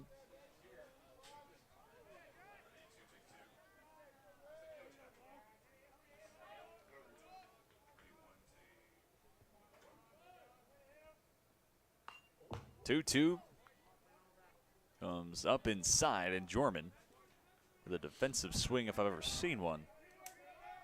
Lines it foul towards the Lynchburg dugout.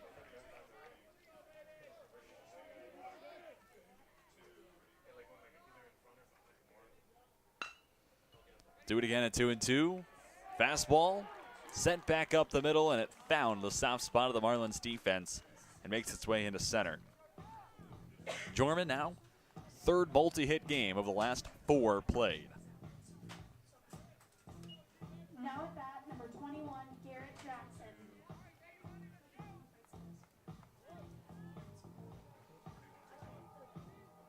Garrett Jackson, 1 for 2 today. Also drawn a walk.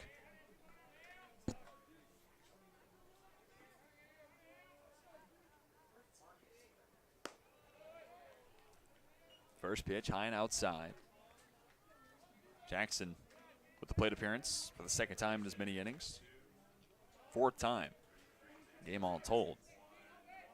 Lynchburg continues game after game to find ways to roll through the lineup card.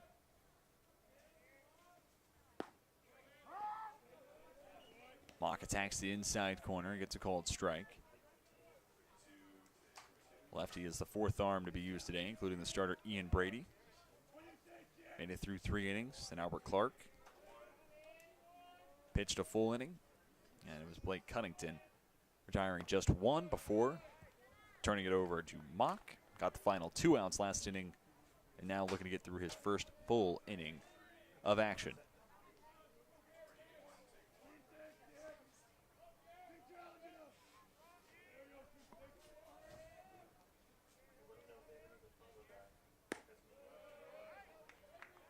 Fastball off the outside corner. Hitters counted 3-1.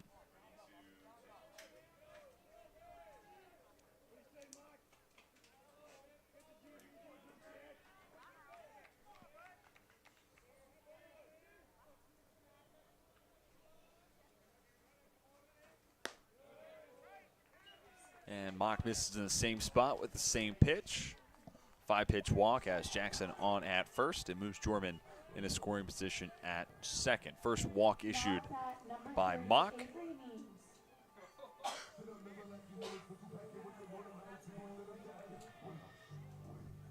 Avery Neves to the plate. 1 for 3 afternoon for the left fielder.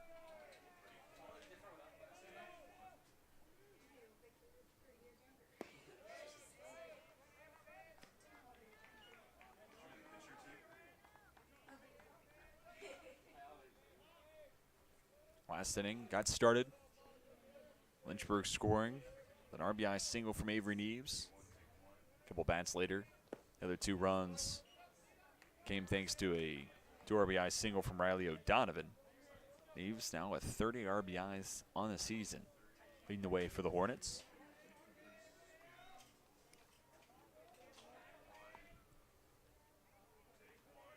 The 1-1 off the end of the bat and foul.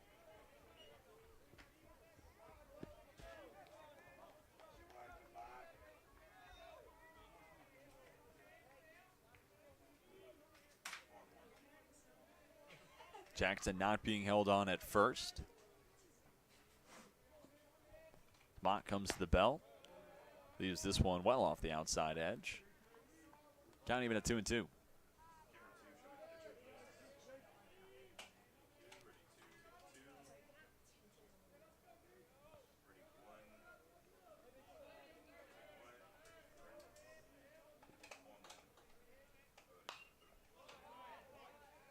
Neves underneath this pitch. Fights it off. Do it again at 2 balls and 2 strikes. As it stands right now, 7 runs across on 11 hits for Lynchburg.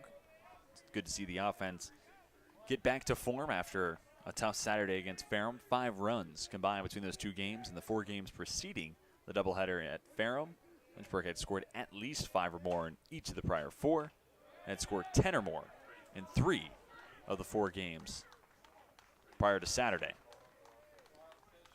Wild pitch allows Jorman to move to third, and Jackson up to second. Now 2 runners on in scoring position, and once again, less than 2 outs.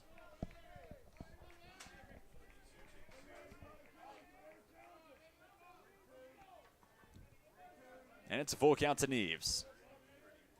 First base open. Interesting to see if Mock would rather go toe-to-toe with the left-handed bat on deck and P.J. Alvenos. Payoff pitch. Up above the letters. It's consecutive base on balls issued by Mock. The bases are loaded for Alvenos.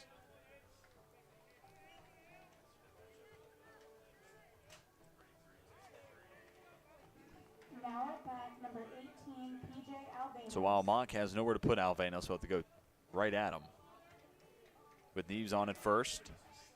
Double play is live for the Marlins. Virginia Wesleyan already turned 2 double plays this afternoon, up to 52 on the season. They could use 1 more. Try to keep it at a 4-run difference. Alvenos with a double on the day already. Made some loud contact his next time up. Line out to second. And then last inning was hit by a pitch and came around to score. And this is where you look at Mock.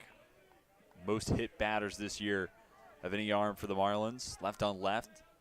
Traditionally at advantage, but Alvenos is certainly primed to be hit by another pitch. Mock finds the inside corner. Gets a called strike, and that's the tough line you got to walk in this situation if you're Mock, especially with aggressive lefty tail breaking in on the hands of Alvenos. That can be certainly hard to tame. 2-1. Rolled to first. In and out of the glove. Bastions with only 1 play. It's at first. RBI ground out for Alvenos. Makes it runs across in 4 consecutive innings for Lynchburg. And the lead now grows to 8-3. Now at bat, number 15, Gavin Collins. Jackson and Neves each move up 90 feet. Take another look. Alvenos certainly out in front of it. But it does the job all the same, as Bastions couldn't field it cleanly initially.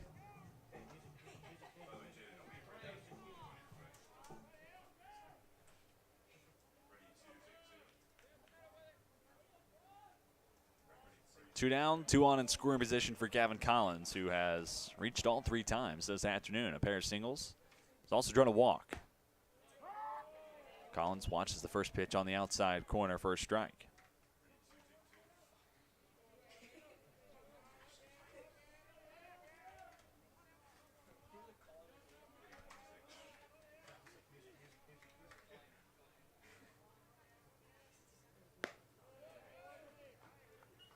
Mock missed the outside corner on this pitch. 1-1.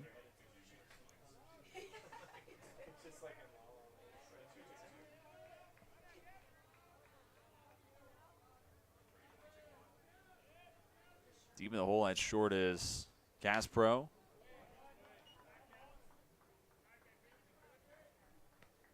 Collins fouls off the 1-1.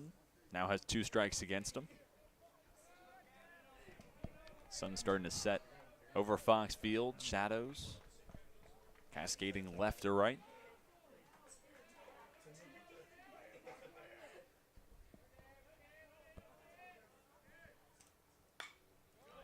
One, 2. Nice pitch on the outer half. Collins able to fight it away.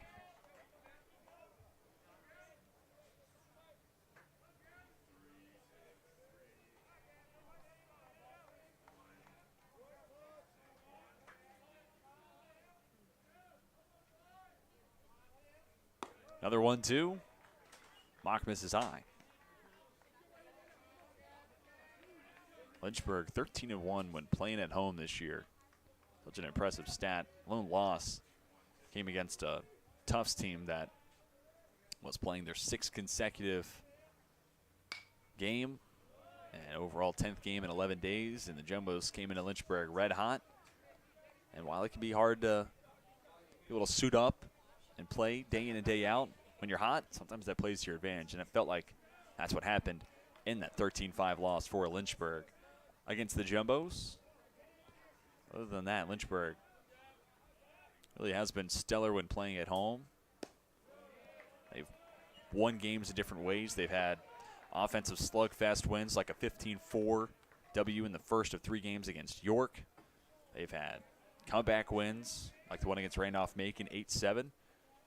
And they've had pitching duels. How about a 4-3 win to start a weekend series against Dickinson?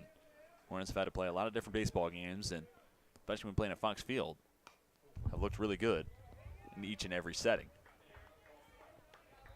Mock living on the outer half here to Collins. 3-2 pitch came in. Collins a little off guard. Fouled off what could have potentially been ball 4 there. 2 strikes, better be safe other than sorry. We'll do it again at 3-2. 2 away. Home half the 6th inning. Mock goes breaking ball. Lots of life on it, but it misses the zone. 3rd walk of the inning issued by the southpaw. The bases are loaded once more. Riley O'Donovan had a grand slam a week ago against Pfeiffer.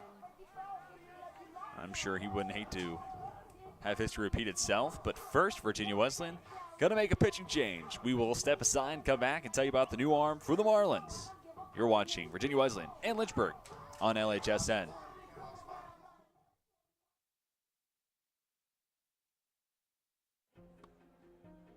I was looking for a school that could provide me with the athletics, academics to pursue my career, a wind symphony to pursue my passion for music, and really have a nice general atmosphere. The professors here are really unique, their background and their passion for teaching. It's really a place where you can explore. Lynchburg gives you the opportunity to fail, but also get back up in that period of time and learn from your mistakes. I can make these mistakes within the school environment, but also with the support of other friends, and be ready for the real world when you graduate.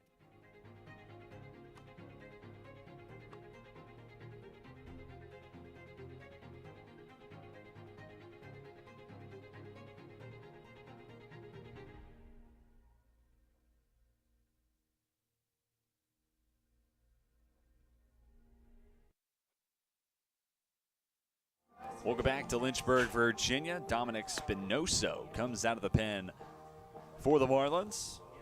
This marks 7th appearance of the season for Spinoso. ERA at 15.63 through just 6 1/3 innings tossed. He has 11 walks to 6 strikeouts, and opponents are hitting .280 against. Spinoso looking for a bounce back showing. And for starters, looking for out number 3 to the bottom of the 6th. Run across for Lynchburg this inning. Came off an RBI ground out from P.J. Alvanos. The line is not final for prior reliever Connor Mock, as he's responsible for all 3 runners on. But to this point, Mock is able to travel through an inning and a third, surrendered 2 hits, and as of now has 1 earned run surrendered. 2 walks, no strikeouts.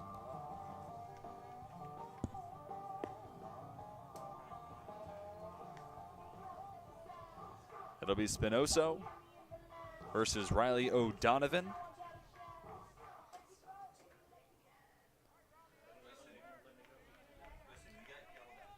Fly out, walk, and a 2 RBI single already today from O'Donovan. Bases loaded here with 2 outs. First pitch to O'Donovan, down and away. To the Hornets' designated hitter, coming off the 2 RBI single his last time up. Last appearance for Spinoso is against Shenandoah. Through 1 inning, gave up 3 walks. Also surrendered an earned run in that stint. O'Donovan fans on the fastball in the outer half.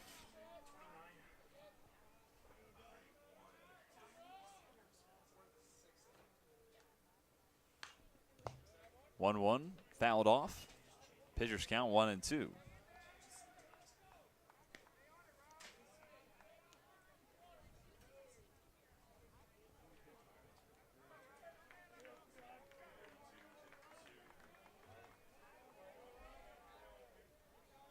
Runners on the base paths. Garrett Jackson, the lead man at third. Avery Neves at second, with Gavin Collins on at first after drawing the third walk of the inning. That was surrendered by Connor Mock. 1-2, down in the dirt, blocked up by Cinco.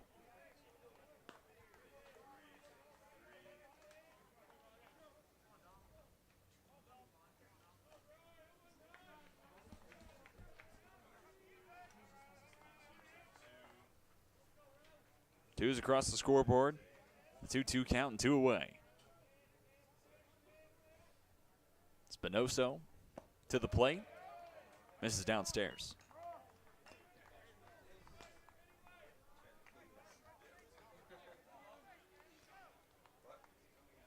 Full count. 2 down. Runners will be in motion.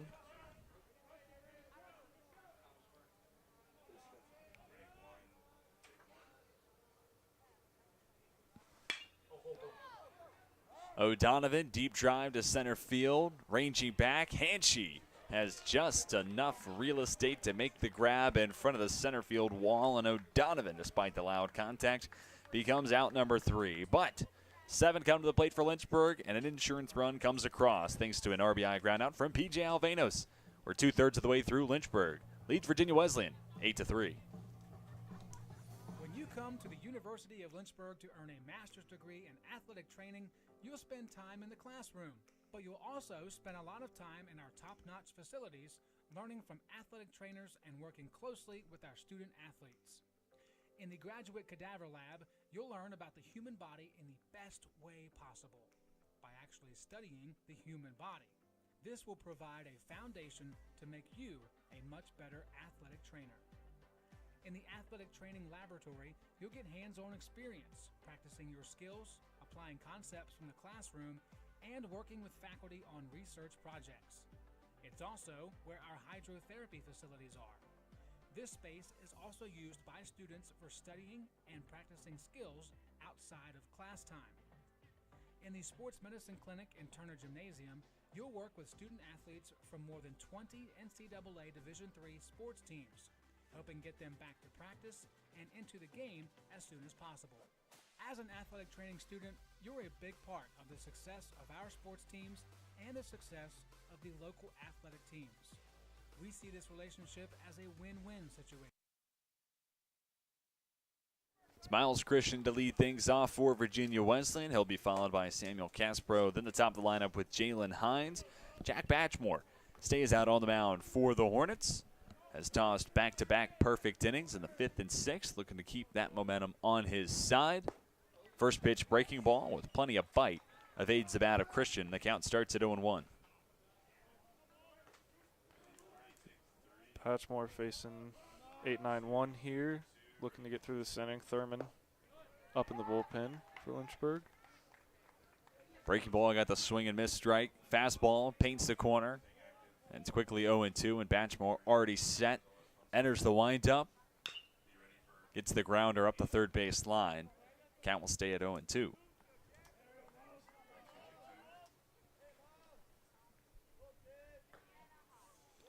Christian so far today, 1 for 2 and an RBI single. Top of the 4th inning.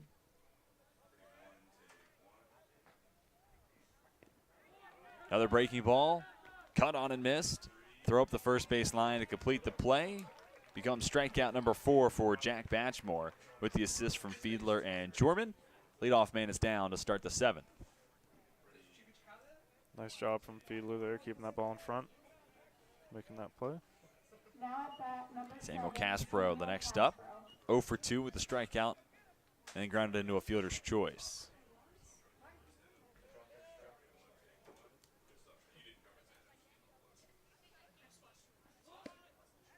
Caspro hitting 172 on the season before today's contest started. Takes the first pitch he sees in for a called strike. To reset a little bit, Virginia Wesleyan was the first to strike. Took a 2-0 lead. In the top of the first as Caspro gets this one past Atkins. It'll roll all the way to the wall. Caspro on his way to third. No throw made. And Virginia Wesleyan now has a runner 90 feet away from scoring the first run since the fourth. To finish my point, Lynchburg cut into that 2-run deficit. Single run in the bottom of the third. Virginia Wesleyan got that run back thanks to the RBI single for Miles Christian we noted. But since then, it has been all Lynchburg. A 7-0 run, so to speak. 3-run home run from Carson Atkins in the bottom of the fourth. And then 3 runs coming across in the bottom of the fifth, thanks to singles from Neves and O'Donovan. And then P.J. Alvenos, it's the RBI ground out for Insurance in the bottom of the sixth.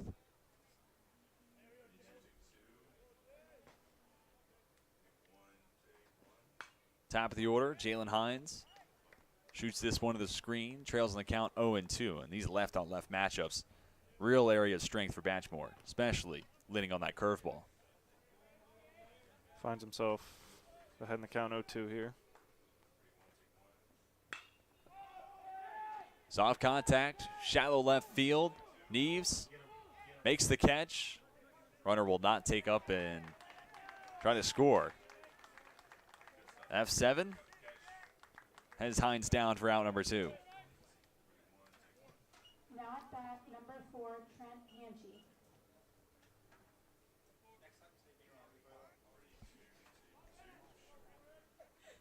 Trent Hanchey stepping to the plate, looking for his first hit on the day. Drew a walk, came around to score in the first. Since then, it's been a pop out to first and a fly out to center.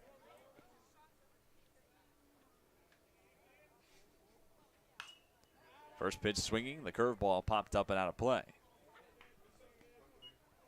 Center fielder Carson Atkins shading over to the pull side of Hanchey. But for the most part, the rest of the defense for Lynchburg plays straight away.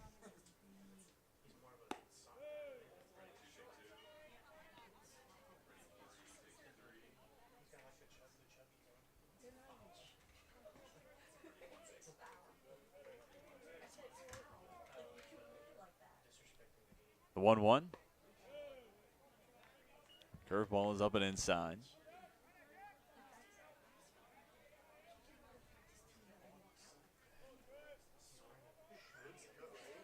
Hanchey's second most of any player in the Virginia Wesleyan lineup card with 20 RBIs. Chops this one foul. That trails just Matt Cinco, who, including his 2 RBIs this afternoon, is up to 26 on the season.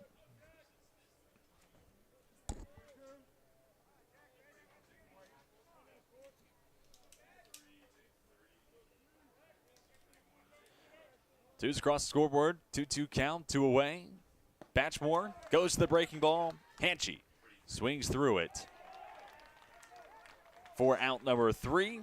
5th punch out on the day for Jack Batchmore, and Caspro makes it all the way to third, but that is where he's stranded. 8-3 your score as we step aside, head to the bottom of the 7th from Fox Field. The biggest thing that I've taken from Westover is probably my interactions with faculty. I started working with Dr. Fryer. He's always available for help, and he makes sure that I get to do the experiments and not just be there while he does them. I didn't want to limit myself when I came here to just taking the prereqs for med school. I wanted to get a full, well-rounded education, and I definitely found that in the Westover program.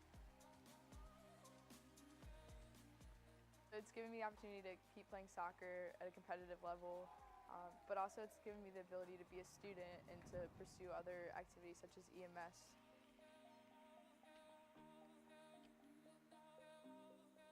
100% do Westover because it's not something they're going to regret, and it's going to be a lot of work, but so is everything else. It's just going to help build their education that they've already had and make them a better person for it.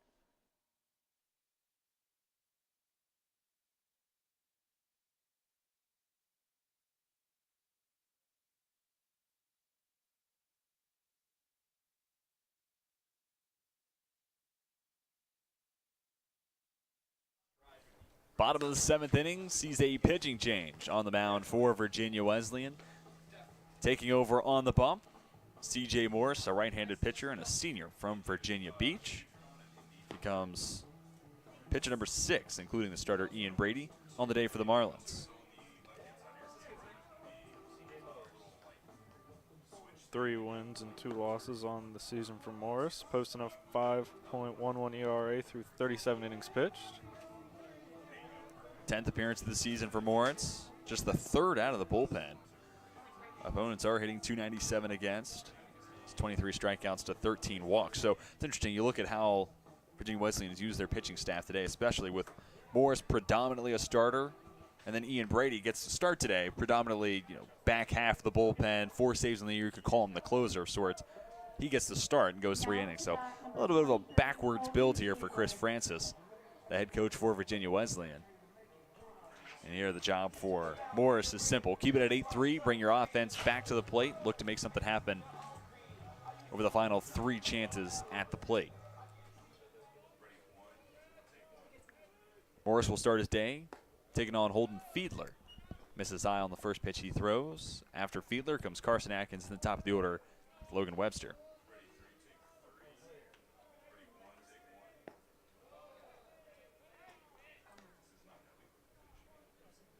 Hitters count, 2 balls and no strikes. Fiedler, 1 for 3. Had a double his first time up. 2-0, in for a called strike.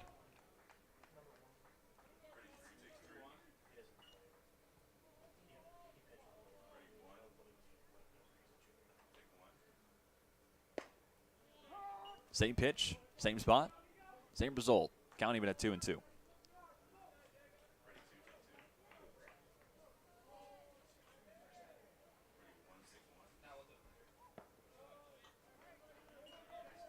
Morris misses down and away. Now full count. To Holden Fiedler, looking to reach for a second time. Payoff pitch, line to center, and Fiedler does indeed reach for a second time and has it in the form of his second hit on the day. Carson Atkins returns to plate, 1 for 3. The hit, pretty big one. 3-run shot in the bottom of the 4th. That kind of came right as Lynchburg was hitting full speed offensively this afternoon.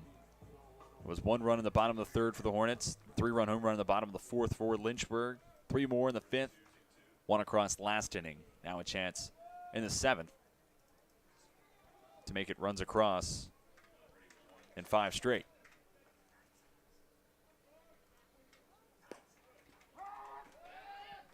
Throw up the first base line. Back in time is Fiedler. Atkins showing bunt, which if you're Garrett Lyons at 3rd, this is exactly why they call it no man's land, because Atkins is somebody who just deposited a rocket out over the left field wall earlier in this contest. And he's liable to send a missile 100+ miles an hour in your direction. But he's also showing bunt and on cue, exactly what I was describing. Hot corner to a tee. Atkins shows bunt, you have to take a couple steps in, and then a liner at a 105, 110 exit speed finds your glove. Not often I get to say stuff and then it happens right after in a positive way, so I'm going to take that one as a win. Lineup card's going to flip over now for the Hornets. 1-on-1 down for Webster. Yeah, you definitely willed that one into existence. That's you at 3rd. You getting the glove up? Every time. Every time. There you go. That's the confidence. That's what we're looking for here on LHSN. First pitch to Webster. Down below the knees.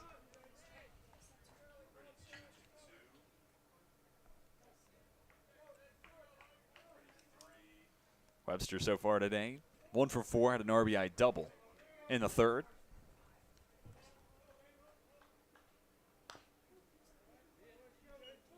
Softly hit and foul. You've talked about it a bit with Webster, but certainly stepped up here. Freshman replacing some injuries the Hornets have been fighting, specifically Cam Lane in right field. But the freshman's done a good job stepping up and filling in that role with a double and RBI today already.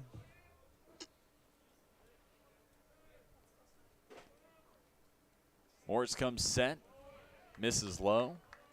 You look at a handful of players on this Lynchburg team that have stepped into big roles despite being maybe a little younger.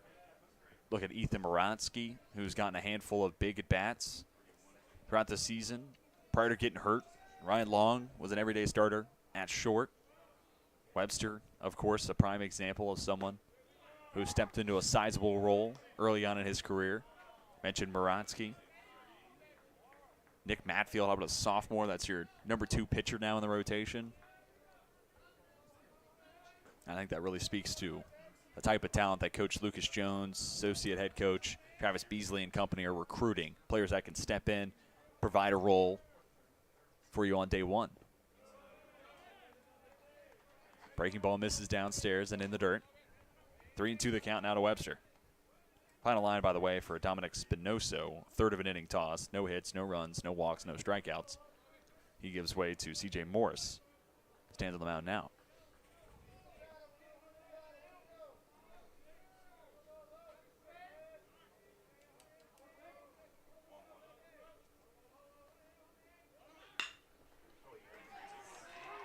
On the ground left side, past Caspro.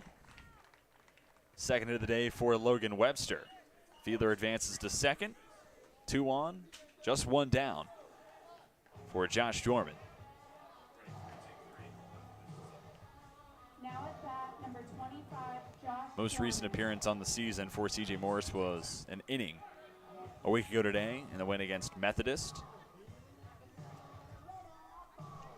No strikeouts in that relief stint, but 2 walks issued, 1 earned run given up as well. So Morris looking for a bounce back showing. Morris pitched 6 innings in the tie with Shenandoah. Gave up 8 base knocks, 5 earned runs to Shenandoah in that appearance.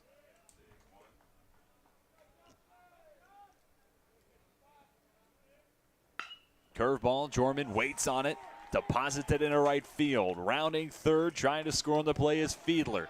The throw to the plate, up the third base line. Tag applied in time for out number 2. Webster now stands at third. Jorman with the single on at first.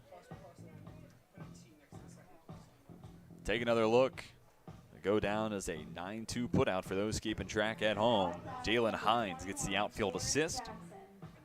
Another nice tag applied by Matt Cinco, which is an underrated part of that. We had a 7-2 throw out from Miles Christian to Cinco as a part of a double play to end the second. Catchers are asked to do a lot of different things, and you might be able to even make the argument catchers better at putting down the tags than middle infielders and catchers, or excuse me, third baseman. We saw a couple plays that were close at second. Seemingly runners were able to evade the tag. Cinco's having none of that. The strong throw from Hines and right. There's now 2 away, but still Lynchburg knocking on the door. Can make it runs across in 5 straight chances. Runners at the corners, 2 down for Garrett Jackson. Takes the breaking ball just below the knees.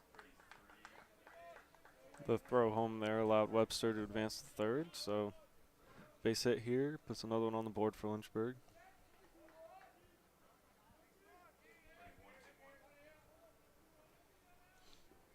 Big hole on the right side of that infield.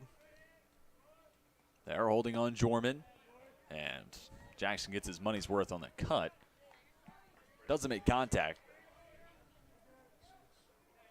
but still heading the count 2-1. Jackson's enjoyed a nice day, 1 for 2, drawn a pair of walks as well. Came around to score in the 5th.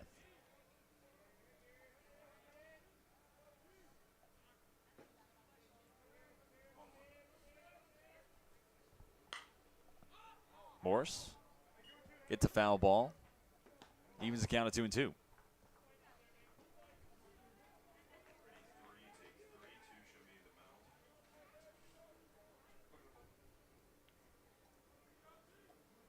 Morris a pitch away from putting the first 0 next to the Lynchburg line since the bottom of the 2nd.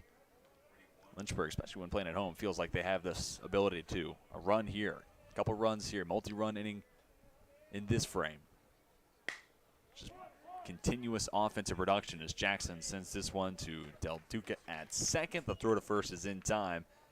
Couple runners left on. Thanks to a great play from Jalen Hines in right field, Lynchburg held scoreless in the bottom of the seventh for the first time in 4 chances. We will step aside and come back with the top of the eighth. You're watching Lynchburg and Virginia Wesleyan college baseball action on LHSN.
Top of the eighth inning gives us a lemur sighting.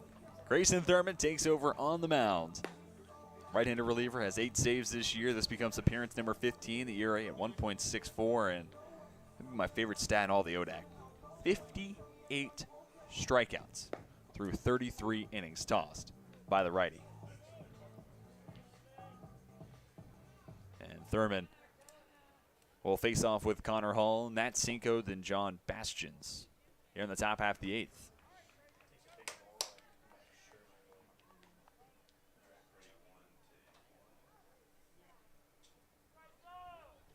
Now at bat, number 12, Connor Hall.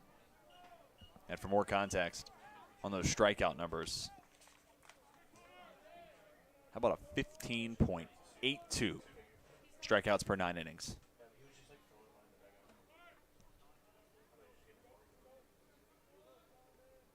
Most recent appearance for Thurman had to pick up that 8th save of the year on Saturday in the Game 2 win against Ferrum.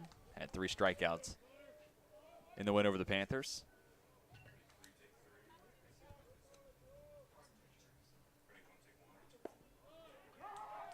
Couple of called strikes, and Thurman leads the count 0-2. Hall at the plate, 1 for 3, single back in the third.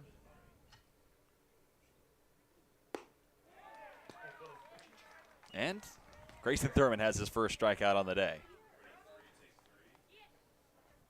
Punch out number 59 on the season for the righty. Hailing from Lynch Station, Virginia, went to Alta Vista High School.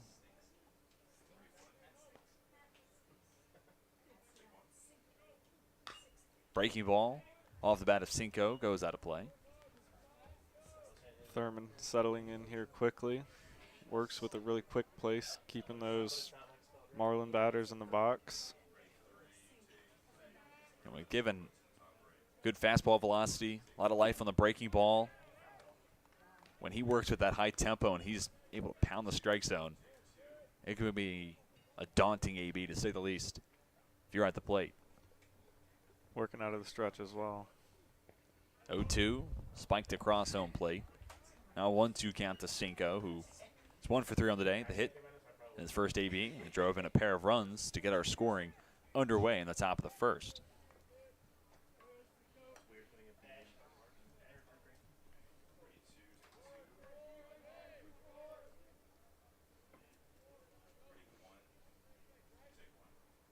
One-two count. Line foul.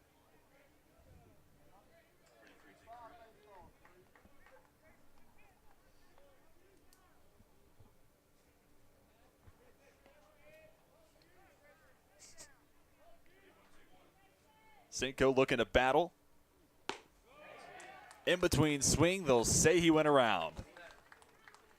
Back-to-back strikeouts to start the day for Grayson Thurman. And he is in search of what would be the fourth 1-2-3 inning of sorts today, tossed by a Lynchburg pitcher.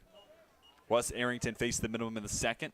Back-to-back 1-2-3 innings, and the fifth and sixth tossed by Jack Batchmore. The prior examples, first pitch of the at-bat is John Bastions. Starts with a called strike. Final line for Jack Batchmore, by the way. 5 innings tossed by the lefty. Surrendered 5 hits. Gave up 1 earned run and 1 walk to 5 strikeouts. Faced 10 batters in his last 3 innings of work. Impressive numbers from Batchmore there.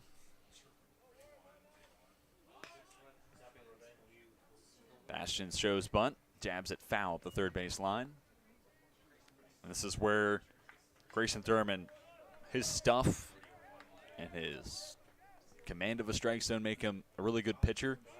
But that really becomes more and more evident with what he's done here in the first inning. Getting ahead 0-2. And in this example, 1-2. Breaking ball just below the knees. So we'll see an even count for Bastions. But Thurman's done a stellar job here in the 8th. Getting ahead. Working ahead in the count. And then he just has so many different avenues in which he can beat you with the fastball, the changeup, breaking ball. 1-2, elevated fastball, and Grayson Thurman strikes out the side to put the Marlins down in order. 3 strikeouts in the inning, up to 10 on the day for the Lynchburg pitching staff. We'll step aside and come back with the bottom of the 8th. Hornets lead the Marlins 8-3.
Bottom of the 8th inning, it's Robert Cook taking over on the mound for Virginia Wesleyan. Second team all ODAC a season ago. Lefty comes out of the pen looking to keep it at an 8-3 contest after Grayson Thurman retires the side in the top half of the 8th. Most recent appearance on the year for Cook was 2 innings in the win last week against Methodist. 4 strikeouts, no walks, no runs allowed by the lefty.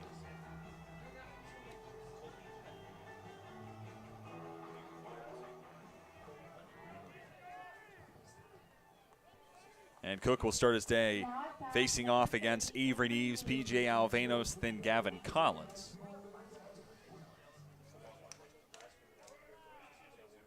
For Cook today, 10th appearance. Just the 3rd coming out of the bullpen. ERA sits at 4.01 through 42 and 2/3 innings thrown. 66 strikeouts, 228 walks, and opponents hitting 247 against. Couple starts on the year for the left-handed pitcher Cook. And has gone as far as 7 in a win against Rouen. Had 10 strikeouts in that game. He's hit that double-digit mark in the strikeout column 4 times this year. Neves lines this one foul. Those double-digit strikeout totals include 13 against Mount St. Joseph, 10 against Ithaca, 10 more against Rouen, which we mentioned, and then 11. 2 appearances ago, I should say, against Shenandoah.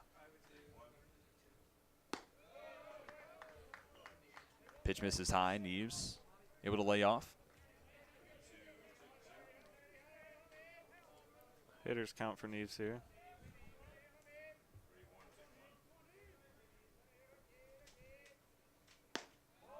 3-1. High and outside, and Robert Cook starts his day issuing a 5-pitch walk to Avery Neves.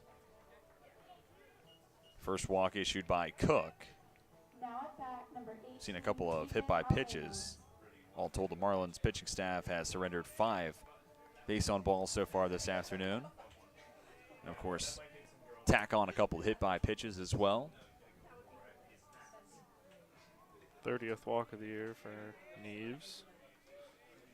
As many RBIs as he has walks. I mean, that's, you could call it the 3 true outcomes for baseball, but that Neves effect is reminiscent of early Giants tenure Barry Bonds, which, you know, obviously comes with a fair amount of controversy as Alvenos lays down the bunt to move Neves up to second, but it's just one of those moments where it feels like Neves only gets to see a handful of pitches in the zone a week, but man, he sees them and he never misses. Yeah, I mentioned it earlier. Toughest out in the ODAC.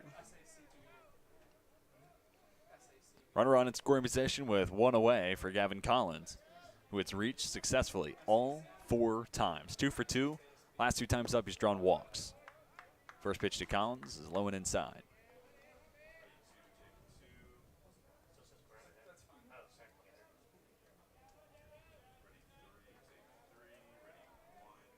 Collins with a couple singles and a couple walks on the day. Popped up and out of play.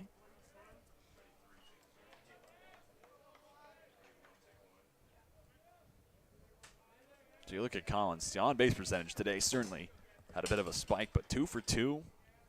Again, if he just gets more and more confidence at the plate, throw him in the middle part of the order.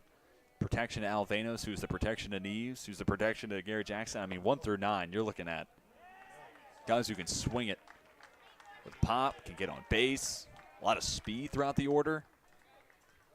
Lynchburg offense is looking more and more dangerous as the year goes on. And, you know, to compact that point, how about Avery Neves, the guy with 30 RBIs and 30 walks this year we were just gushing about, swipes third. 9th stolen base of the year for Neves. Golfed out to right. Back goes Hines. This is certainly plenty deep. Get the job done. Hines with a hose. Gets to the plate in 1 hop, but it's an RBI sac fly for Gavin Collins. And he drives in Avery Neves to make it 9-3 Lynchburg in front of Virginia Wesleyan.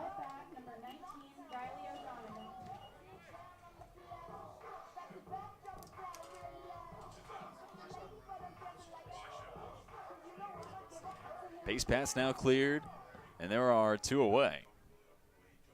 Riley O'Donovan, 1 for 3 today, has also drawn a walk. Breaking ball from Cook, misses the zone.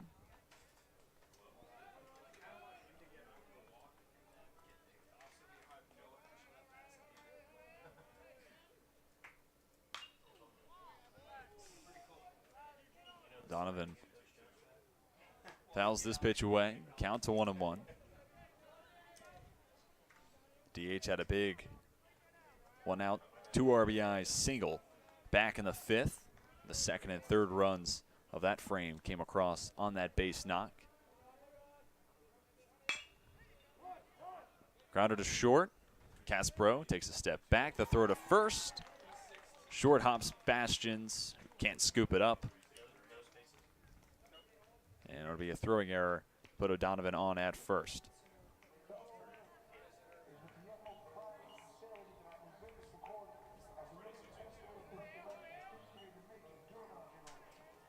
So with the 8th inning prolonged a little longer, Holden Fiedler will come to the plate.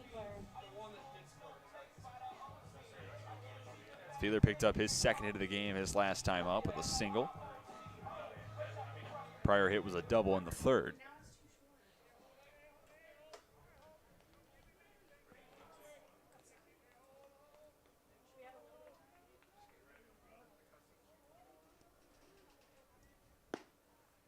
Fiedler, mighty cut, waves through the first pitch fastball, however. And you look at Fiedler, he didn't get his first plate appearance until the 3rd. So a little bit of a slower start for the Lynchburg offense. Obviously held scoreless in the first 2 innings. Since then, Lynchburg has been able to complete a time to the lineup card with no less than 2 innings necessary. It's remarkable to see the turnaround and how quickly Lynchburg got back into gear after a quiet first 2 innings. And really after a quiet first inning, because even in the second, there was a 0 put up, but 1 out double from Alvanos. Collins gets a single, runners at the corner, so with 1 down, it takes stellar defense and a double play to get out of that inning unscathed if you're Virginia Wesleyan. 2-1, Cook set. Fastball sent back to Caspro at short, who will make the short throw to second for out number 3. Fielder's choice makes it so no runners are left on. We've made it through 8. Lynchburg leads 9-3, and the Marlins down to their final 3 outs.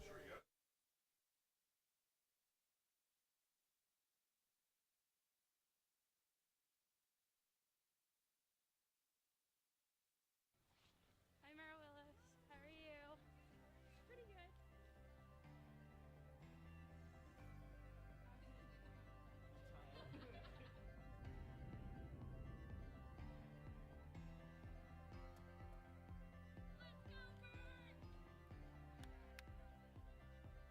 A lot of people go to the universities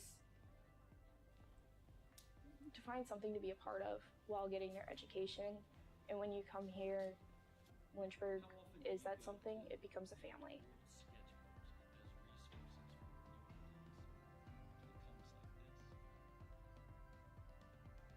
It doesn't matter how long ago you had your professor, they still remember you, and they remember all of the hard work that you put in. They're always there for you, and they always want to do the best that they can to help you succeed. Here, you learn how to love one another regardless of what's going on or what you believe. You leave here better than what you came in. It's what this school's really good at doing.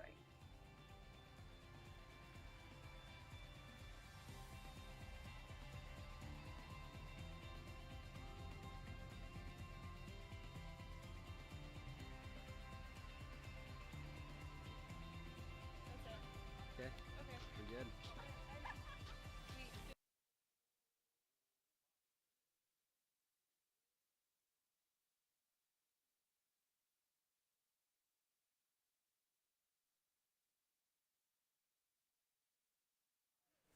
Top of the 9th inning. Grayson Thurman retakes the mound and has a chance to send us away. 9-3. Lynchburg comes away with a win. They'll be 14-1 at home. Marlins down to their final 3 outs. Have their work cut out for them. Leading things off is the third baseman Garrett Lyons. After Lyons is scheduled to be Ronaldo Del Duca, and then Miles Christian.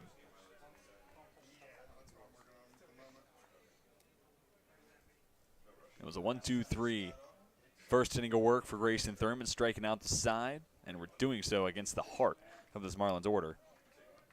Setting aside Hall, Cinco, and Bastions via the strikeout. 1-1 off the inside corner. Lyons without a hit, but has reached. It was through a walk in the 4th inning. Other 2 times up. Went down on strikes, then flew out to left.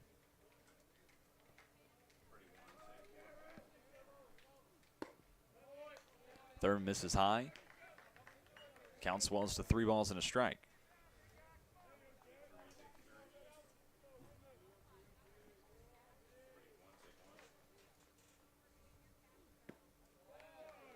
And the righty misses down in the dirt. 5-pitch walk has Lyons aboard to start the 9th. Just the 5th walk issued this season by the lemur, as he's been called, which, for context, maybe people new to our broadcast and wondering why we're calling a massive human being like Grayson Thurman a lemur. His desired vacation spot is Madagascar, and credit to the guys at Division III Baseball Podcast. Ran with it. Creative thinking. I got to give them props there. And what makes this even better is a group of lemurs called a conspiracy. You don't want something normal. You don't want a pack. You don't even want a pride. That's, you talk about Lions enough. The conspiracy of lemurs. Now, that's well done. Whoever came up with that, deserves a pay raise.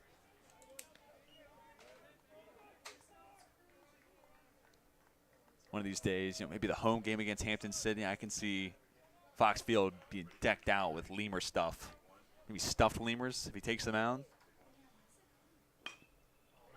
Defensive swing sent to second. And just one play to be made by the new second baseman, Tyler Gravitt. Tyner Gravitt makes that play.